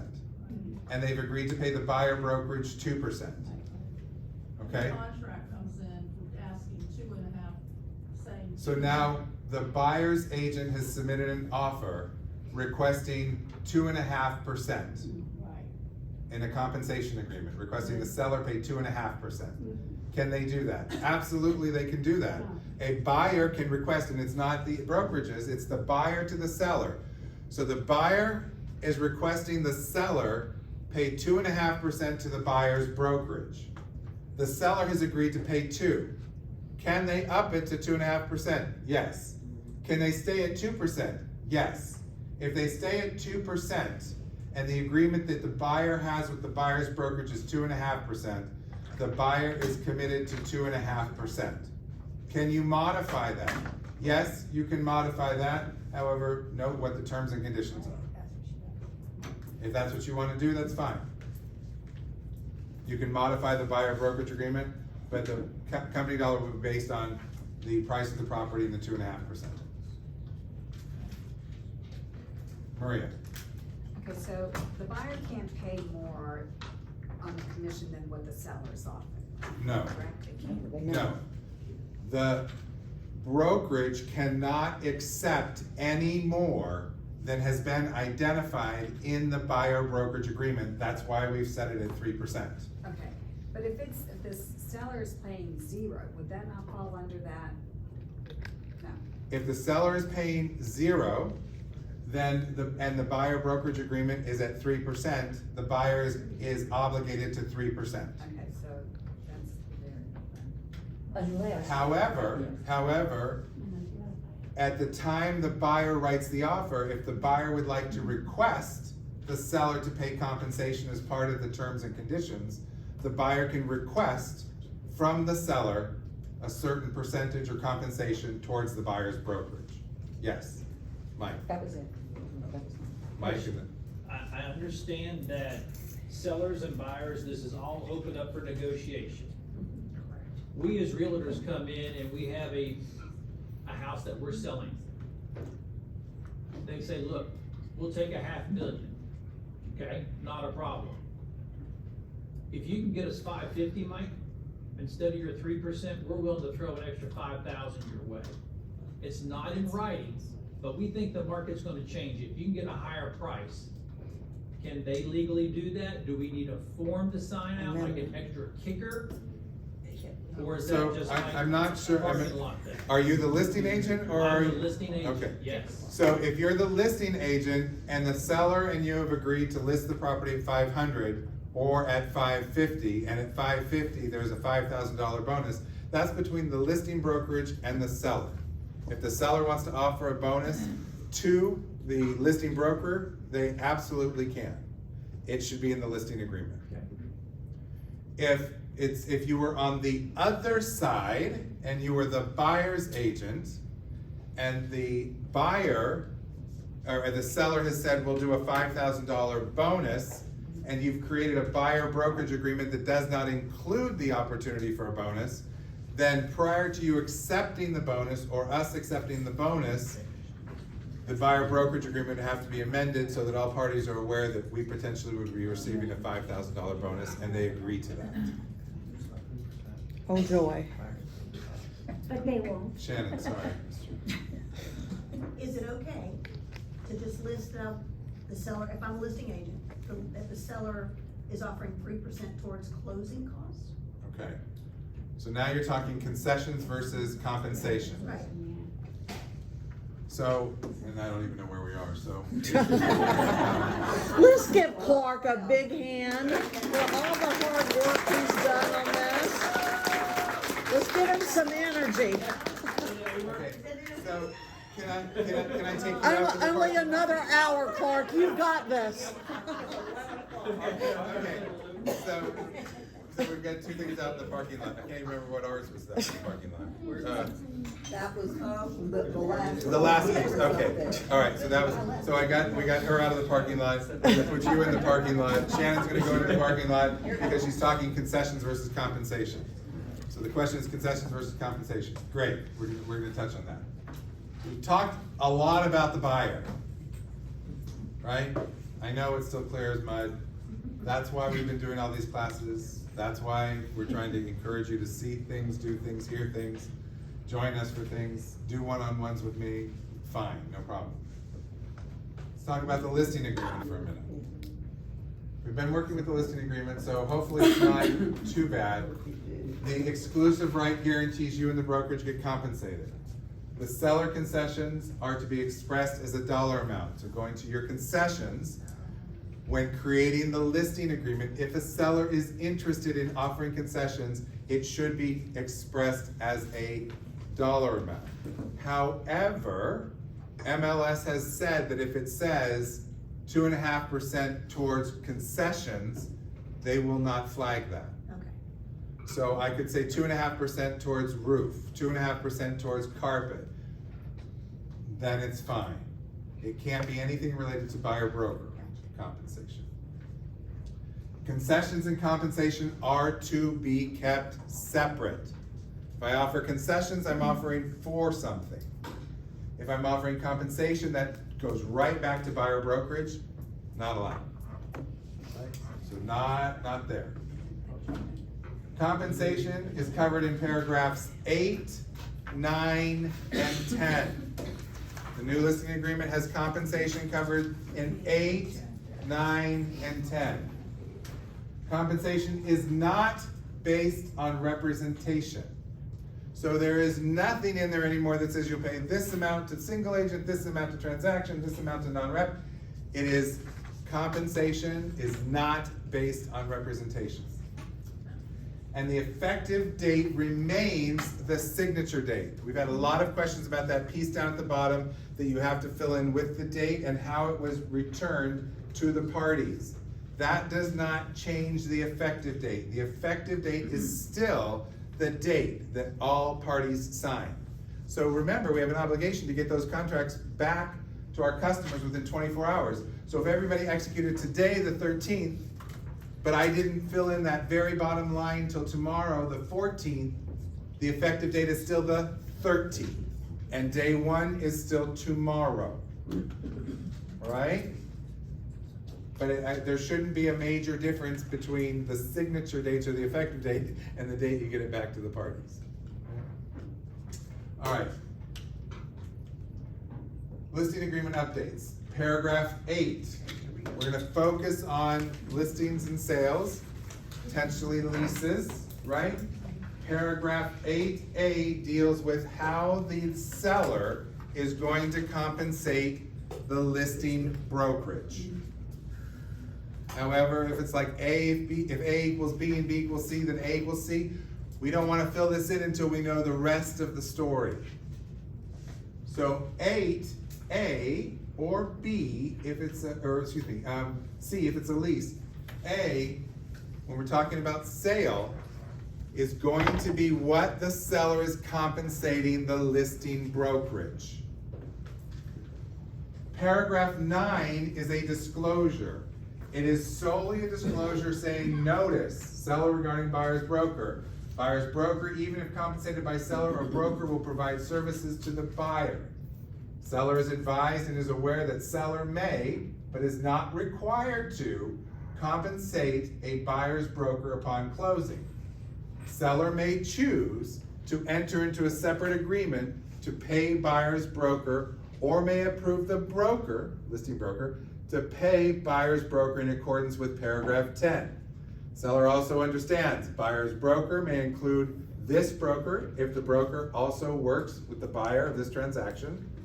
B, if this occurs during the duration of the listing, the broker will be entitled to the compensation in paragraph 8 for services performed for the seller, as well as the buyer's brokerage compensation in paragraph 10A for services performed by the buyer, or the seller should therefore take this into consideration when negotiating compensation, and the broker, listing broker, may receive separate compensation from buyer for services rendered to buyer by broker. This is the disclosure that says, Mr. Ms. Seller, Ms. Seller, Mr. Seller, you don't have to compensate the buyer's broker. If you want to, you can. It's always negotiable, and you can choose whether the compensation to the buyer's brokerage goes through the listing brokerage or through you. And you can offer no compensation whatsoever. So that's paragraph 9, nothing you need to fill out. Remember, 8, how am I dealing with the seller? 9, here's your notification. All right, so now let's look at 10. Compensation to the buyer's brokerage. Brokerage commissions are not set by law and are fully negotiable. The seller approves the following. Check all that apply. In other words, you can check more than one. The seller authorizes the broker, listing broker, to offer compensation to the buyer's broker in the amount of a certain percentage of the purchase price or a flat amount. This amount will be paid from broker, listing broker, to buyer's broker from the compensation amount agreed to in paragraph 8. So now we're going back to paragraph 8, right? B, the seller authorizes the broker to offer compensation to the buyer's broker from seller in the amount of a certain percentage of the purchase price or a dollar amount. This compensation will be set forth in a separate written agreement between the seller and the buyer's broker. Compensation agreement, seller to buyer's broker. See how they're all everything bad comes around again? One bad penny, never seen. And then C, no compensation will be offered to the buyer's broker. So this is how the listing agreement looks now. But we have to go and look at what are we considering doing, and then how is that being paid? What's the seller paying the buyer's brokerage, seller's paying the listing brokerage, and then of that, or if not, a portion of that going to the buyer's brokerage, right? So in a perfect world now, 8A would say 3%, correct? 8A would, in a perfect world. In a perfect world, 8A would say 3%. Then the other, if we're getting 6%, right, and the seller is gonna pay the total 6%, the other 3% would be down at 10A. That's basically what we're doing now. No, you said 3% in 8A. So Right. if the seller is paying the listing broker, it'd be 6% in 8A and 3% in 10A. So 8 is a total of 6, and then Correct. it's broken down into 3. Correct. Correct. Gotcha. See if this helps. See if this helps. If it's the seller's broker, so the seller compensation decision tree. I don't know. Seller's broker, so the compensation flows through the seller broker. What we're used to, right? 8A is the total compensation paid to the seller broker. Okay. 10A is the portion of the total compensation intended to be paid to the buyer broker. Remember, intended. All can change during negotiation. If the seller has decided that the seller is going to manage the compensation flow, so the seller would like to pay the buyer broker directly, so they're gonna pay the buyer broker directly, 8A is the seller brokerage compensation only. So that would be 3. 3. Correct. 10B is intended buyer broker compensation only. So that it's broken out. Why would they do that? Yeah. Because they want it separate. Because the seller chooses transparency. Transparency. So we just have to allow the option. We have to, yeah. So, I mean, chances are you're working with a lot of people you worked with before. They're probably more familiar with everything flowing through you. Great. 10A is the total compensation, or excuse me, 8A is the total compensation, 10A is what you're paying out. If they say, no, we get a lot of people going, oh, I've heard about all this stuff. I don't have to do anything anymore, right? I don't have to pay them. I'll pay you, but I'm not gonna pay them. Okay, great. Well, if you want to pay them, you can. So we discuss our compensation in 8A, 3%. And in 10B, you put what they would be intending to pay the buyer brokerage agreement. So that if you get a question from a buyer broker, then you can say, well, their intention is to pay 3%. And then if they're paying no compensation, the seller is not offering compensation, 8A is the seller brokerage compensation only, the 3%, and you check C, and the seller is at this time not offering compensation to the buyer's broker. All right? Ma'am. If the seller puts, checks either A or B. In which paragraph? Paragraph 10. Okay, A or B. Then you need to prepare the, seller's. To buyer broker agreement. Seller to buyer broker and fill in that amount. They don't have to sign that, correct? But you would prepare that to send out to anybody that asks. Right, so the question is, if it's 10A or B, 10A or B, in other words, the seller is paying compensation to the buyer's brokerage either through the listing brokerage or themselves, you would prepare the compensation agreement, and you are correct. The compensation agreement, if it's 10A through the brokerage, it would be the compensation agreement, seller's brokerage to buyer's broker. If it's 10B, it would be the compensation agreement, seller to buyer's broker. That makes sense. Okay? Clark, the way title's been gonna be handling this, at least we were just talking about it before I came in here, is whenever a contract comes in, we will reach out to both sides and find out, hey, what's the compensation and who's getting paid what. As long as that all matches up, we're good to go. If the buyer doesn't think they're paying this portion of whatever, then that's another conversation that we'll start figuring out amongst everything.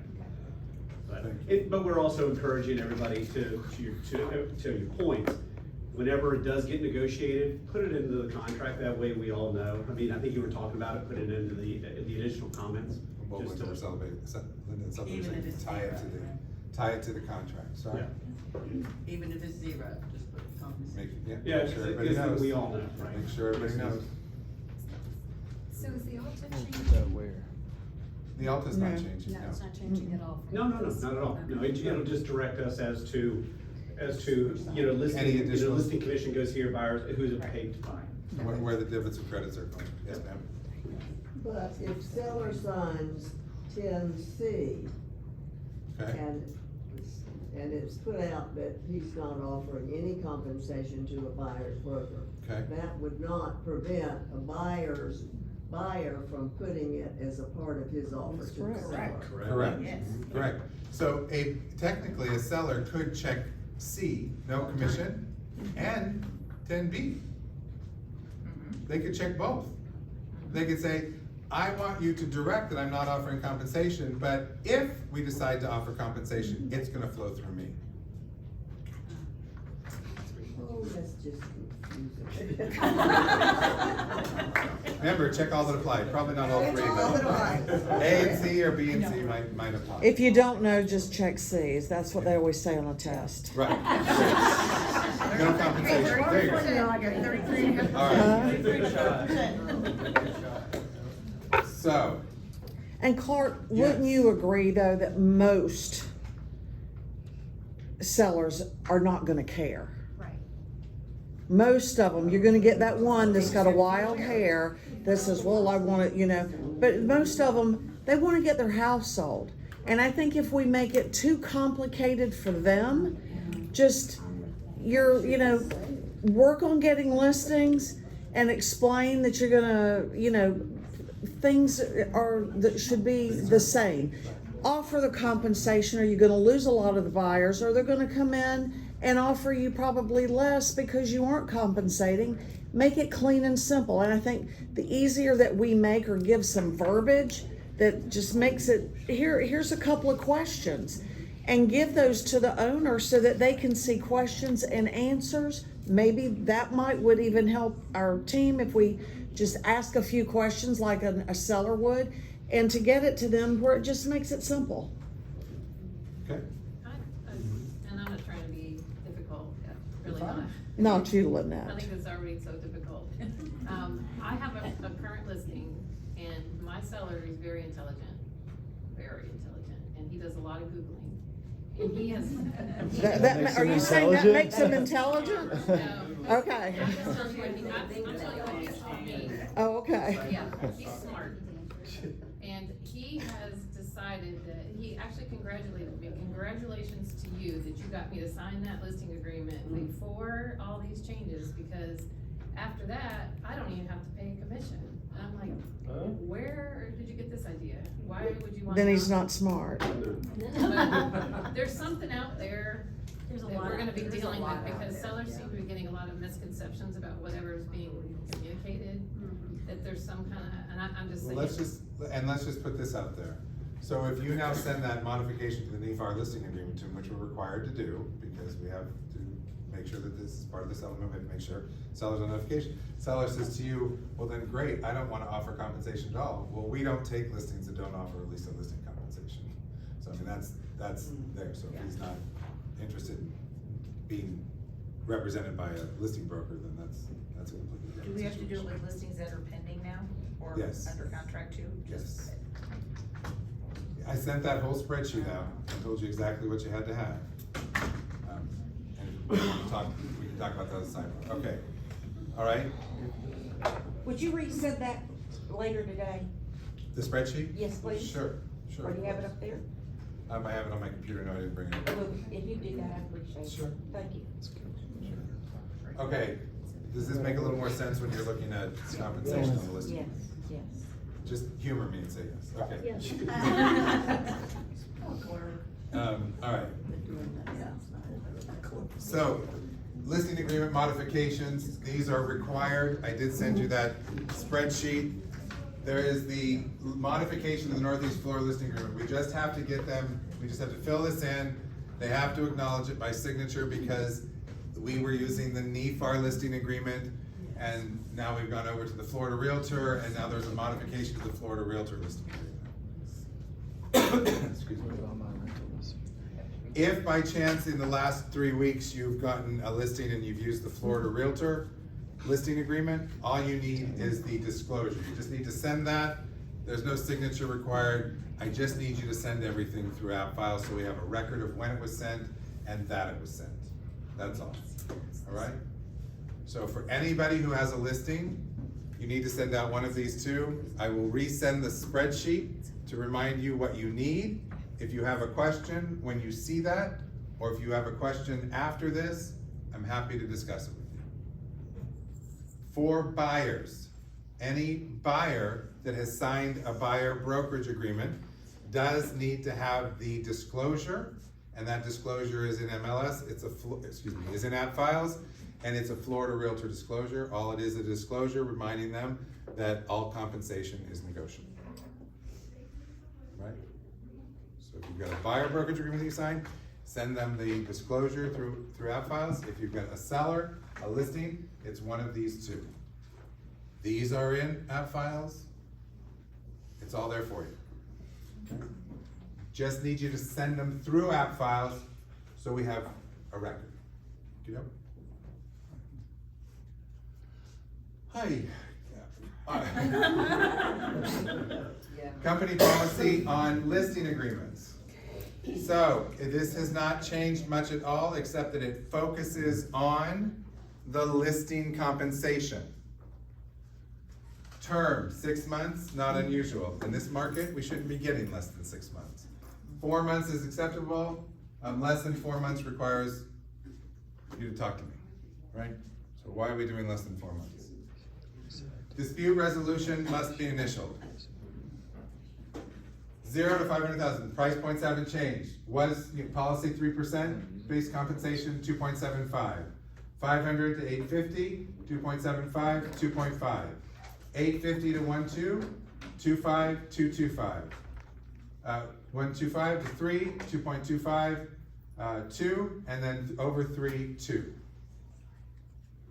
So what is that? Base compensation is what company dollar is based on. If you don't achieve these or have to make an adjustment, you have we will participate in your adjustment to a certain point. Beyond that, there's the differential in the company dollar.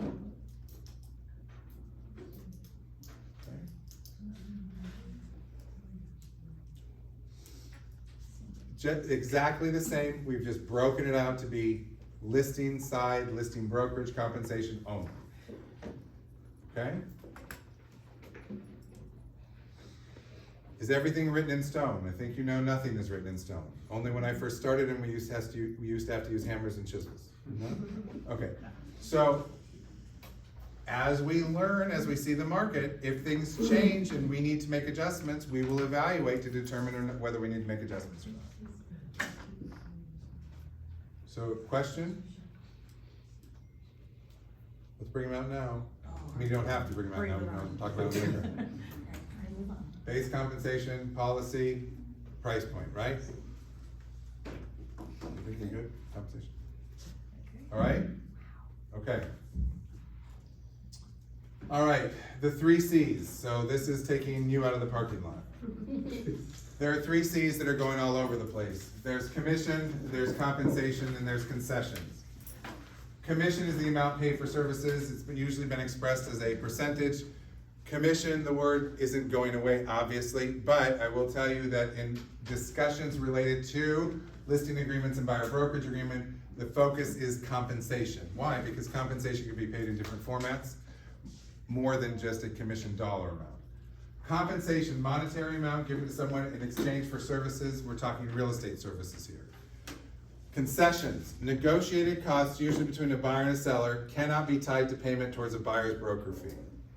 So concessions in our world now, as it relates to listings, information in the listing MLS, information about an exchange or exchange between 2 parties, concessions is what we're talking about, but it has to be identifiable and not any reference to buyer brokerage compensation for concessions. Remember, compensation and concessions need to be separate. Can a buyer, so back to the examples that you guys have been using, we'll go back to Selby's example where the buyer brokerage agreement was at 3%, the seller was offering 2.5%, the buyer was responsible for the additional 0.5%. Could the buyer have asked for that additional 0.5% from the seller? Yes. If the seller refused, could the buyer ask for some concessions towards closing costs? Yes. Could that amount have been equal to the 0.5%? Sure, as long as it was identified as concessions, and then the buyer would be paying the 0.5% on the closing statement. Right?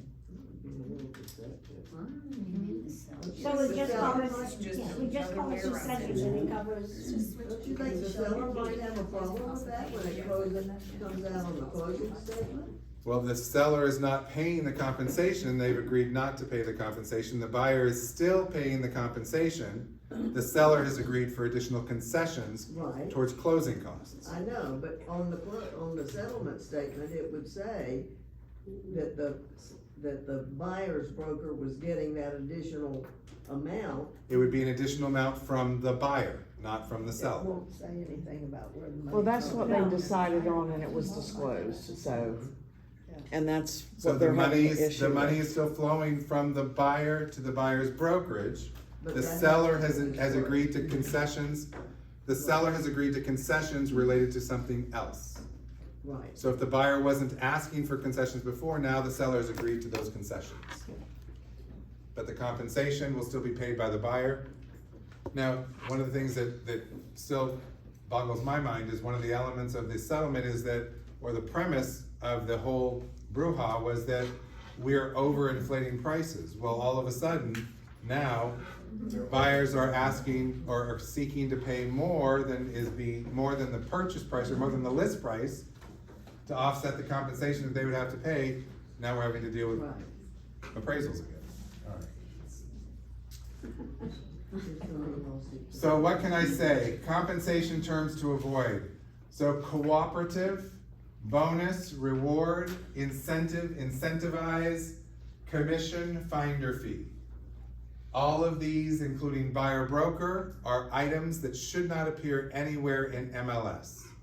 These are words that should not appear in your public or private remarks, in any documents that you attach, in any third-party affiliated company like Showing Time. Can I say that the seller will work with the buyer broker? No, I cannot. Can I say a $1,000 bonus to buyer rep? No, I cannot. Amy, sorry, I didn't see your hand earlier. Go ahead, Amy Schrader. Sorry, I needed to unmute. So, my question is, about buyers that do not have the money to pay the commission. How would we address that? Let's say we have a first-time home buyer and they're having to finance most of their purchase. Have we thought about how that's gonna look if we have buyers that can't afford to be represented? Sure. If a buyer, well, first of all, the buyer must have signed a buyer brokerage agreement, so there must have been some acknowledgement that compensation would be paid at the time you entered into a relationship with that buyer. You can call every listing agent that is listing properties that you're interested in to find out if the seller is offering buyer brokerage compensation. That will help you understand or help the buyer understand what compensation may offset what they've agreed to.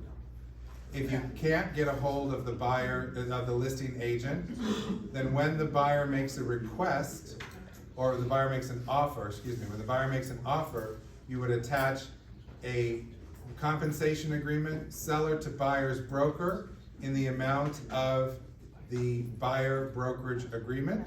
So if the buyer has agreed to 3% with you, paying the buyer's brokerage 3%, then the compensation agreement seller to buyer's brokerage would be at 3%, and that would be submitted with your offer. Right, I understand all that. My concern is, you got a buyer, and just like you have them with financing, you're not gonna show them a house that the seller's not offering, financing for VA if they're VA buyers.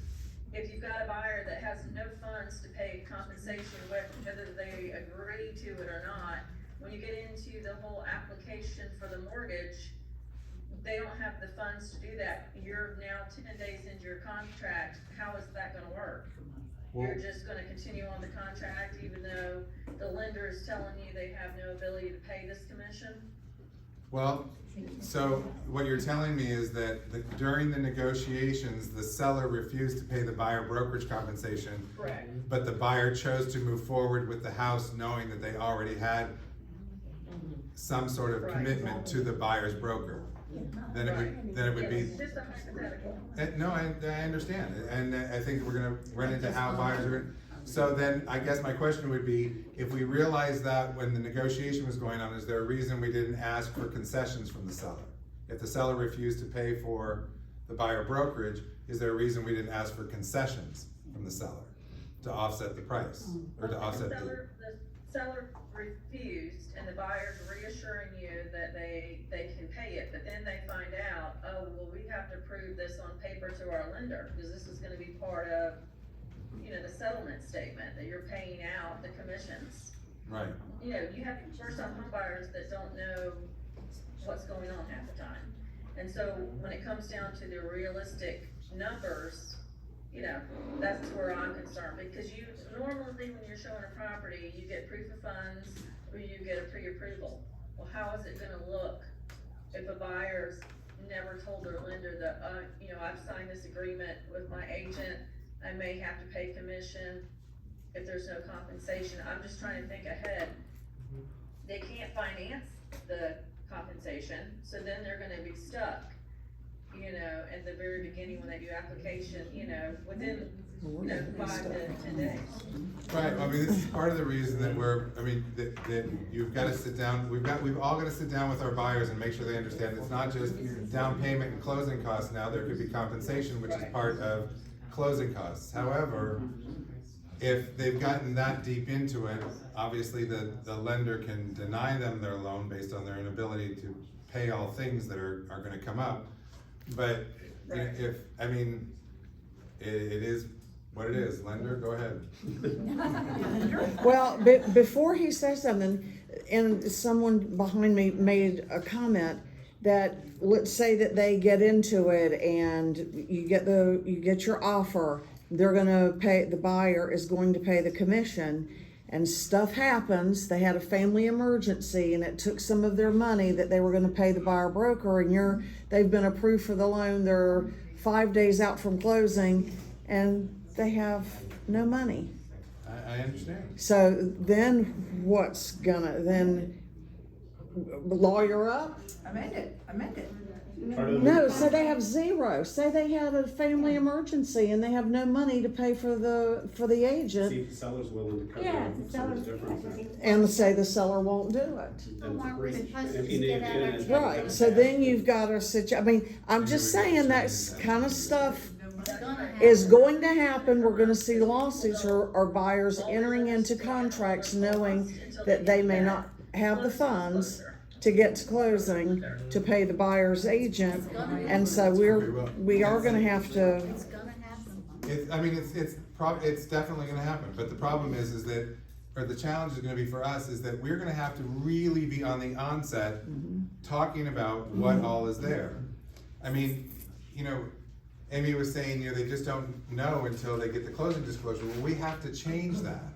We have to change that in their cost estimate sheet that we give them at the buyer consult after the pre-touring agreement, before they sign a buyer brokerage agreement. You had a comment as a lender. Well, yeah, Wait, I one understand all second. that, but I'm talking about all their costs, including with their lenders. So I'm just wondering, the relationships that I've had with my lenders over, the last 11 years, is that something that they're gonna also be talking to their buyers about? This is your buying power, these are new things that are gonna be added in, part of that is compensation, if you've agreed. We have a lender willing to make a comment. 1 second, go ahead. Alan, you were gonna make a comment?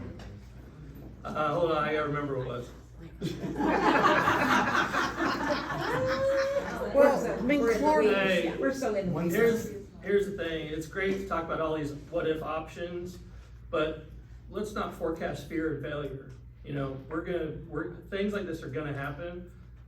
You have to have upfront, transparent communication with everybody. Buyer, lender, agent, seller. We all have to work together even more and have those conversations up front. The more we do that up front, the less surprises there will be, and the more we can pivot if something bad does come up, like Audrey said. Life happens. We all work together, find a way, right? Right, okay, wait, so Audrey had a comment. That's all. So in situations that things like that happen, we need to be notified as soon as possible to help the agent navigate through this, because it's on uncharted territory at this juncture. Absolutely. So the moment that something happens, please let Clark or myself know what's going on so that we can help to mitigate and not be down, to the wire on it. But I will say this, back in the day, we used to have to do the buyer estimated expense sheet that was on carbon copy paper and have one in our file and give one to the buyer. And we knew how, what the expenses were. And as things have evolved over the years, the lenders have all been fabulous. And you pick up the phone and say, can you give me a cost estimate, blah, blah, blah. Have them to add it in, get your customer pre-qualified, pre-approved, prior to schlepping them around after you've had them sign the agreement. And that will hopefully help to mitigate situations of them not having enough money down the road. I think Amy's example is probably, we're going to run into it. I think we're going to run into it. It's just how we manage it. If we've all started talking at the very beginning. So this reinforces having a buyer brokerage or buyer consult. This reinforces transparency, this reinforces having a good team behind you with our preferred lenders, this engaging with them, this reinforces listening. I mean, we know that the majority of challenges occur during communication or with the lack of communication, and it's so easy to have lack of communication with our phones because we're constantly texting. Things get misunderstood, things get pushed aside. So it's gonna require us to have more communication, or more better communication with our customers. Faith, 1 second. Buzz, you had a comment? I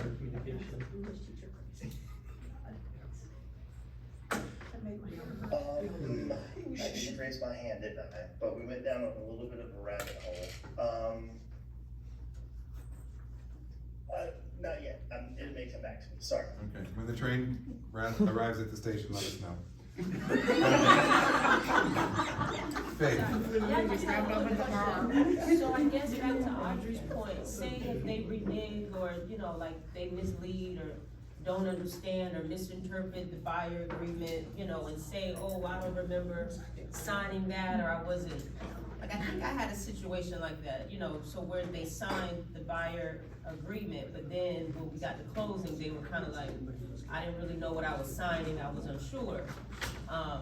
So do we as agents have to come up with the rest of the money? Like the 1% or the 1.5%, that they said they were gonna? No. No, okay. No, but we need to figure out how to fish upstream instead. So if our customers are saying they don't understand, I didn't realize, I get it. They put an immense amount of trust in you, and when you send them something to sign, they sign it. I get it. You're gonna have to slow the roll. You're gonna have conversations with your customers when you send them back the executed documents. You're gonna have, this is why they're buying. Okay. Yeah, updates. Anyway, so I don't know what's been updated. Somebody's having something updated. So we're just gonna have to slow the roll and make sure that we're having conscious, present conversations with our customers, because otherwise it comes back to us. It does come back to us.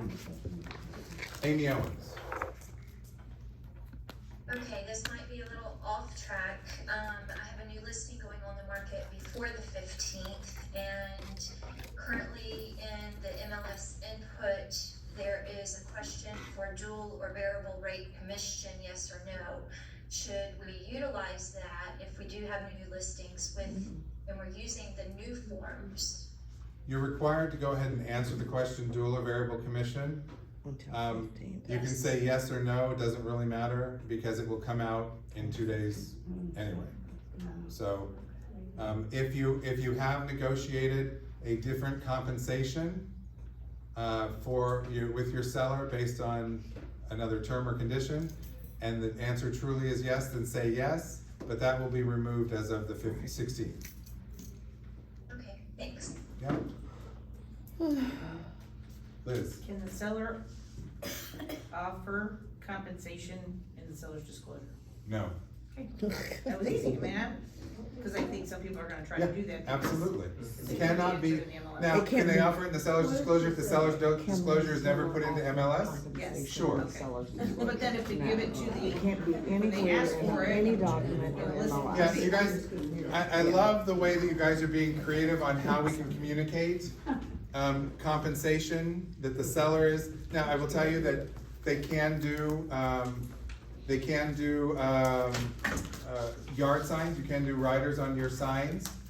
So, I mean, that's fine too. If we could just hold off, please. we can do. You can do sign riders. Eddie is prepared if you want to order a sign rider, but I would not recommend creating a sign rider that has a specific compensation on it. If you want to say seller willing to work with buyer brokerage and add that as a sign rider, you can. Put it online in social media. You can It's put it just on MLS. social media for You can your float a big balloon that says 3 on top of it if you want to. Absolutely, you can. Jessica.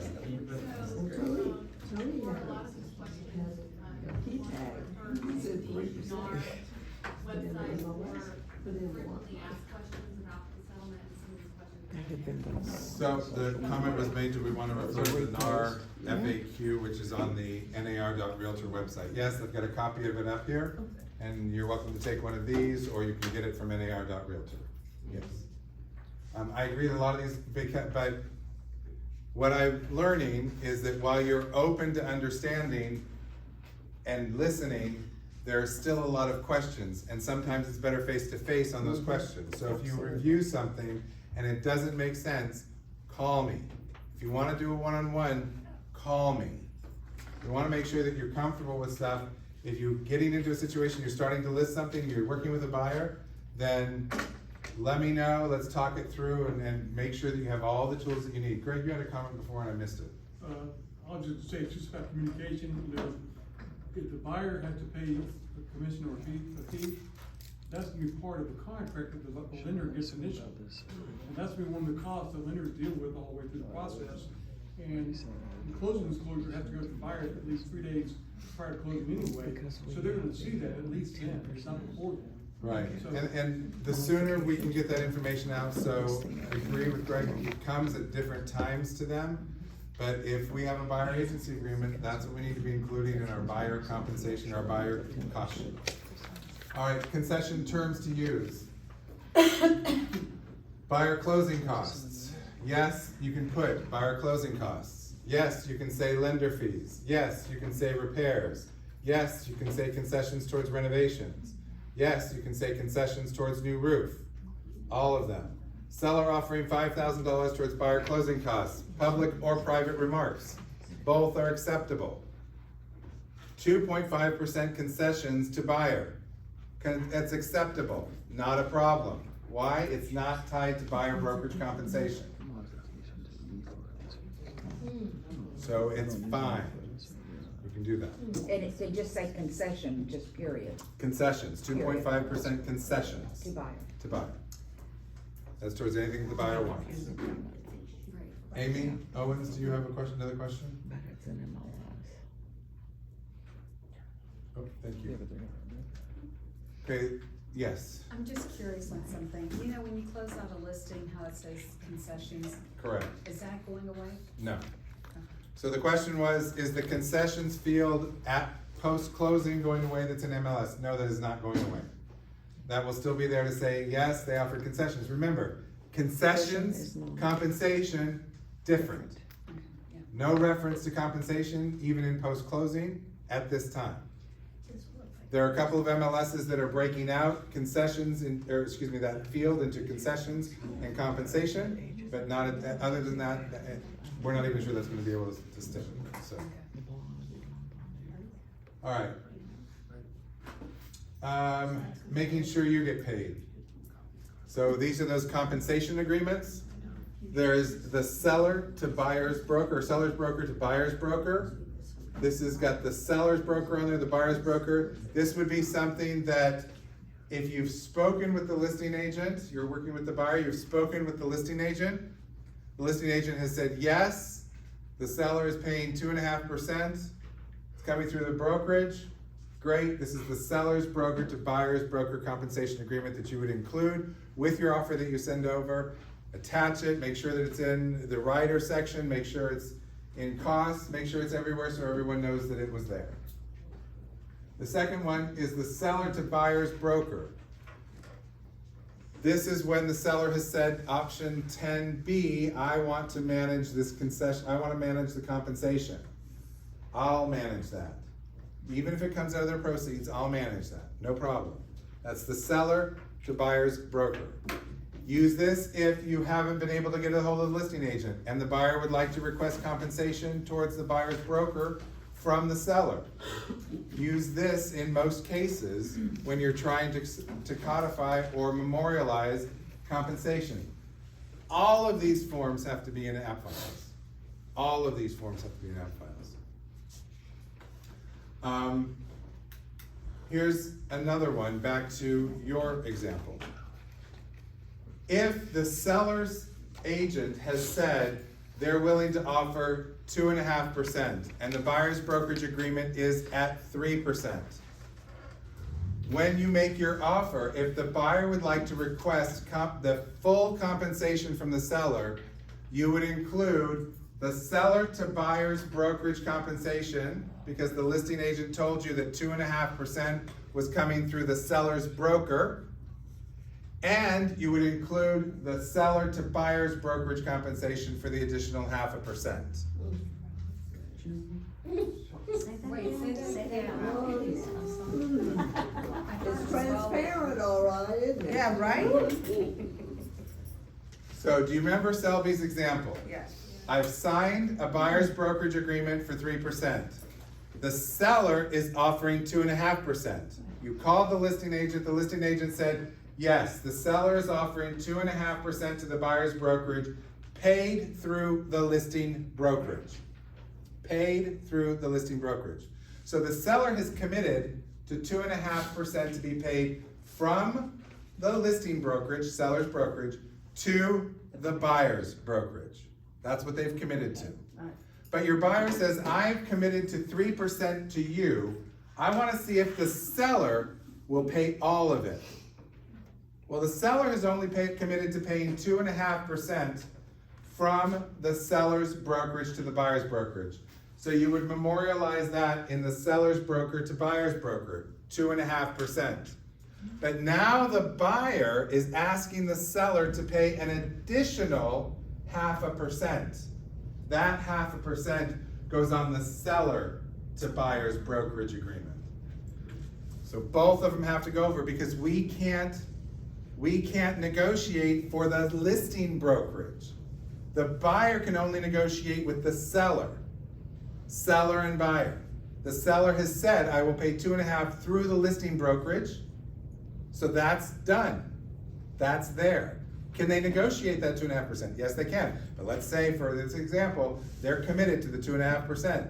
Now your buyer is saying, I don't want to pay the other 0.5%. I can't. Back to Amy Schrader's example, I can't pay that extra 0.5%. I want the seller to pay it.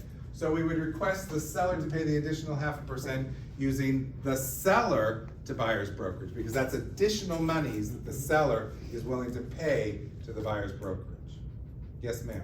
But you can, as the buyer agent, do a modification to reduce your 3% to 2.5%. If you're willing to do that. I'm sorry, you can run that one again? Okay, you have this contract with this buyer for 3%. Correct. But if you're willing to reduce your 3% to 2.5%, you can do a modification to your agreement. Correct. You can. Okay. You can. But again, hopefully we stand in the line, and hopefully they understand that they're either willing to pay it or, Well, I'm just asking Yes. if the seller won't do that, you can reduce you can do a Compensation. modification to your compensation. Correct. Okay. You can. 1 second. Remember, you guys, as we talk about modifications, you guys, I know it's long, and I'm sorry, but I need you here. I know we talk about modify the buyer brokerage agreement. There is a form for the modification to the buyer's brokerage agreement. There is a form called the modification to the compensation agreements. This is why they're there. If you're modifying something, you need to make sure you're using the right form. All right? Diane. So if you have a listing and the other agent is asking if there's a broker-to-broker agreement, and you say, yes, it's at 2%, say. Correct. And they're asking for more, say, put it into the offer and tell them to use the compensation agreement to. We're not gonna tell anybody how they should do their stuff. We may have to fix things or help people. Yeah. But if the buyer gives you this at 3%, that's not appropriate, because that's not what was agreed to with the listing brokerage. If they're asking for additional, this is where that additional needs to come from. Okay, but if we get an offer that is written wrong, what do we do? You're gonna have to correct it. We need to fix You're gonna have to correct it. You're gonna have to make it right. You're gonna have to help others understand how the process works. Yes, Austin. If the seller is using option 10B already, and they're managing the compensation to the buyer's broker, and it's that same scenario that 2.5% asking for another buyer brokerage, or just? Once. So the question was, if in the original listing agreement, the seller said, I will manage compensation, I'm not paying you to pay them, I will do it, and I will do it at 2.5%, but now your buyer wants to ask for the 3% that they've agreed to with you, that can be memorialized in just the seller buyer broker, because you already know negotiation is occurring between you, the buyer, and them, the seller, between those two parties. Okay? Clear as mud? I think I'm almost done with you, I promise. Compensation agreement, so it's the seller to the buyer's brokerage agreement. This is confirming the seller's intent. And it's requesting compensation from seller's broker that has been shared. So this is when the seller has agreed that I'm giving you, it's now. It's the way we work now. I'm giving it all to you, you give it to the other people, don't deal with me. I don't want to know about it. I don't want to know.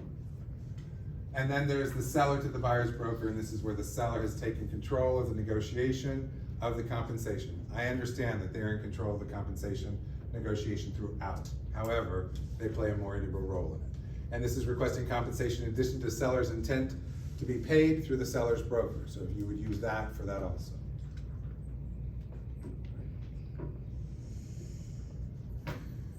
Compensation agreements. How about this? An agent calls you to find out if the seller of the property is offering buyer brokerage compensation. They are. The seller is offering. Which form do you use? Seller to buyer brokerage. Seller to buyer brokerage, or, because I didn't tell you whether the money was flowing, seller broker to seller's broker to buyer's broker, or seller to buyer's broker. Either one. Depends, exactly. It depends on whether, when the listing was taken, they chose A or B, right? Or C. If it was C, no commission, then you would use the seller to buyer's broker compensation. You call a listing agent to find out if the seller is offering buyer's broker compensation. They don't answer, but the buyer is ready to write an offer. Seller buyer broker. Seller buyer broker, right? Just wanna make sure you get paid, right? All right, the buyer has signed a buyer brokerage agreement at 3%. The seller will consider 2.5% compensation to the buyer's broker. That's exactly what we were just talking about. The buyer can make up the differential. We can request it from the seller using the seller to buyer's broker. The buyer could ask for concessions equal to that amount, and then the buyer would be responsible for paying the buyer broker. I think that's enough. Resources. So, Clark. Nice try, Clark.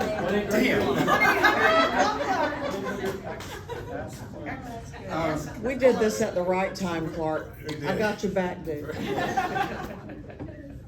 There are the agent forums that are Monday and Friday, 9 a.m. It's an open forum to please ask questions. Get on the call. If you have a situation, let's talk about it. There's usually 3 to 5, 6, maybe 8 people on it. Hear from other people how they would manage it. You're not alone in this world. Monday and Friday, 9 o'clock usually runs about an hour. It's all Zoom. The Zoom link is on the calendar, on the AppFiles calendar. If you just want to get something off your chest, it's a great opportunity to do that. We're still doing our Tuesday trainings at 10 o'clock. These are at the San Jose office at 10, plus we Zoom them. So if there are particular situations, we've been setting topics for them as the forms have come out. I'll look to kind of identify topics, but for the next 2, we'll probably just do open forums on those also to make sure everybody's feeling okay. Connecting the Legends YouTube channel. Connecting the Legends YouTube channels. Any of the things that we record, we put out there. All of the forms, I'm creating a separate folder in AppFiles with any of the materials that we share, okay? AppFiles, please use the forms packages. I'm responsible for making sure that you have the most up-to-date forms. It's the only way that I can guarantee. If you're not sure how to get those forms packages, when you create a folder, instead of just typing in the name of the form that you want, just look one step up. And there's a little thing that says forms packages, and there's a drop down, and then all these different options come up for you. I'll do a video. OrderLORE.com. If you want to get creative, please be reasonable with your creativity. If you want to get creative and you want a special rider, Eddie's prepared for custom riders. Eddie understands, if anybody says anything about compensation though, like commission numbers, he'll call us before he gives you your proof. But we would not recommend putting compensation on a rider. If you want to put it on your flyer, remember, it's intended compensation. It is not specific compensation. Intended compensation. So if you put it on your flyer, you can put it on your... No, you cannot put it on the key. So that one came up. That's a really good example. That's a great example. You can't put it on the key and you can't put a note in the lockbox because those are connected to NAR. NAR is connected to MLS. So you can't put little surprise notes or balloons that fly out or little pop things that come out. You could put 3 little piggies in the front yard. Absolutely. 3 piggies in the front yard is an ideal suggestion. 3 cookies on a plate, just don't put it in the picture. 3 pillows arranged nicely on the couch. Absolutely. Just 3 bugs in a row. Just don't put it in the pictures on MLS. Real MLS resources. If you're not sure which form to use, there's a resource in MLS. You go to MLS resources and there's a form selection. It pops up a window and you put in whatever you remember the name of the form to be and it'll show you what the new name of that form is. And if that doesn't work, call me. Facts.realtor, great place to go. A lot of this information is out there. There's even tools that you can use on your buyer agreement and your seller agreement. Buyer consultation, seller consultation. Buyer brokerage agreement is required prior to showing homes. I need that in app files. I need that in app files. Yes, I know. I have no idea when you flip and show a property, but you gotta give me something. You gotta give me something. I gotta know that it's out there. Yes, ma'am. So we need a separate app file for every buyer that we have a buyer brokerage agreement with.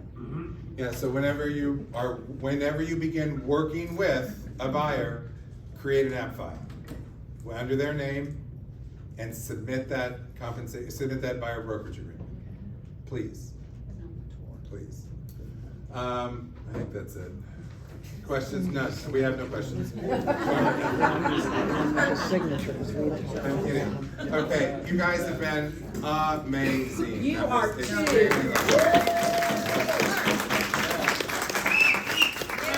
guys are really starting to think about things. I love that you're being creative. I love that but let's talk about the things before you get them out there. There, I have copies. We've made a form and we haven't released it to you yet. But we did add a form that's called the personal property checklist. It pulls the personal property out of the old NAR listing agreement and puts those items on here so that you can attach this to the current listing agreement if you like. It should be available in app files by the end of the week. If you want a written, I will be sending it out. If you want a written compensation policy, that's the 2 compensation pages. The full policy manual, I'm trying to get that out before the end of the month, hopefully sooner. There are copies of the NAR FAQ. There's only a few, but if you need one, just go on to nar.realtor or to facts.realtor and you can find it there. I need a few people who are willing to help me. I've created the beginnings of a buyer brokerage, a buyer consultation. So I'm trying to create this so that it would be in app files and that you could then use it, you could print the whole thing and use it. So here's the buyer consultation. It's missing a few pieces. It's missing the compensation portion, but if a couple of you would be willing to help me, I would really appreciate it. So this is here for a couple of people who would be willing. Yeah, Jill, please. If you haven't had a chance to submit this to me, this is your agent commitment agreement. Okay, I have it here. You can fill it out and hand it to me. The reason we're doing this is, as you can see, we are very vested in your success. We want you to be successful at your ease, and we know that this is challenging. But part of what this tells me is what you've seen and what you've heard. So as I set topics for the Training Tuesdays, I can go ahead and set topics based on what you have missed or based on what we need to ensure. What we need to ensure is taken care of, or that we rehear and that we rehear multiple times, right? So we use it as a guide. We also use it as support, you guys. We use it as support because errors and omissions, we get evaluated on what we do that sets our errors and omissions. So we want to make sure that we do everything we can to keep our errors and omissions as low as possible. But we can only do that with your help when we know what you're seeing and what you're doing, okay? So these things are available to you. If you're missing something, send me an email, call. Had a couple people ask about one-on-ones. I understand people learn differently, so one-on-ones, fine, right? Okay, I'm gonna ask the question. Are there questions? Clark. Ask it very quietly. Sorry, go. Are you done with the? Yes, Okay, yes. I know property Sorry. management. Oh, I'm sorry, property management. I'm gonna swing by some flyers for our $500 property referral special. So this goes for everyone that refers a new property. That goes, management agreement is signed and lease agreement is signed. It'd be $500 automatically referral for the property. So I'm gonna pass these out down the row. So, you know, obviously if it's more than a $4,000 rental, you'll get the 15%, which is above that. But $500 flat, and then the minimum, I believe, $1,500 for the property. So management agreement, lease sign, $500 in your pocket. So I'll pass Anything it. you wanna add? Just remember us if you have a client that is looking to put their property up for vacation rental. We're very excited. We have another one that I'm currently working with a referral from one of my clients. Really nice property in Jacksonville Beach. And so we're working on getting the paperwork for that one. So it'll be a nice upper end, high end property in Jacksonville Beach. So that'll put us at about 11 properties. So we're really excited about that, and we're starting to gear up on our social media. I want to thank Jinky for a great job that she's been doing, not only for the company, but also for property management and for the vacation rentals. And so we're very excited about it. Any other questions about either of those topics or this? Do you have the NAR modification up there? Yes. Clark, will you just do one more thing on this one? 1 second, please. You have two, one with just a notification and one with the signature. I've just heard something about, explain the difference again. Sure. On So which form? The two sheets that you have here for your listings, depending on when you took your listing. If you took a listing on a NAR listing agreement, you need the modification to the Northeast Florida Association of Realtors listing agreement executed prior to August 17th. Right at the top, that's the title. If you took your listing on that, on the NAR listing agreement, and you have that listing is valid tomorrow, next week, you know, anytime after the 15th of August, you need to have this, and this one needs to be signed. It puts the seller on notice that compensation is negotiable, identifies what changes have occurred. So because it was a NAR, we have to do this. If you took a listing recently, there's the compensation disclosure. That compensation disclosure, and there's one in there for the buyers also.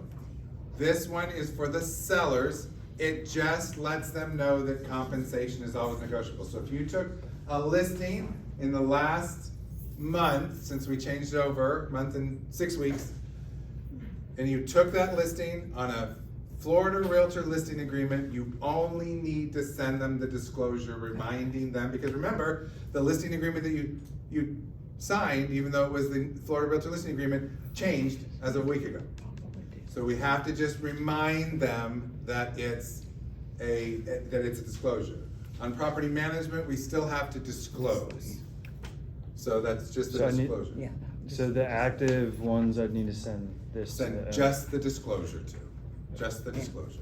They don't have to sign it, if they never look at it, Cause we it's don't not even a know. NAR or a Florida Realtor listing Exactly. agreement. Oh, I just put their name on it, email it to Yeah. them. Yeah. They don't have to Bingo. sign it. Yeah. Yeah, Okay. no signature required. The only one that the signature required in that was because we were NAR, and now we're Florida Realtor Forms is the one that's for the modification for the Northeast Florida Association of Realtors listing. Thanks for the clarification. Anything else? Jessica? The agent, requirements that are moved by the, August 15th, that you have the form, you have it grayed out. Those grayed out sections are basically saying if we took those classes, and you have the plus more, that just means, do we still need to list out the classes that we've taken, like the name and the instructor, or does that? Just, this is sufficient. I just need to know, I took a buyer class and it was with you. I took a seller class and it was with NAR. I took a visitor to the Florida Realtor. Correct. I just need to know what you've been participating in outside of what we've been doing so that I can start to plan for the rest of the year's training stuff. All I said was class name and date completed. Oh, I'm sorry, the form you sent out on Friday night, December 18th, it has, it's built in. The spreadsheet that I sent out, I don't remember getting a spreadsheet. He's gonna send it again. I'll send the spreadsheet again. I don't know what you're talking about, so. I'll have to see it.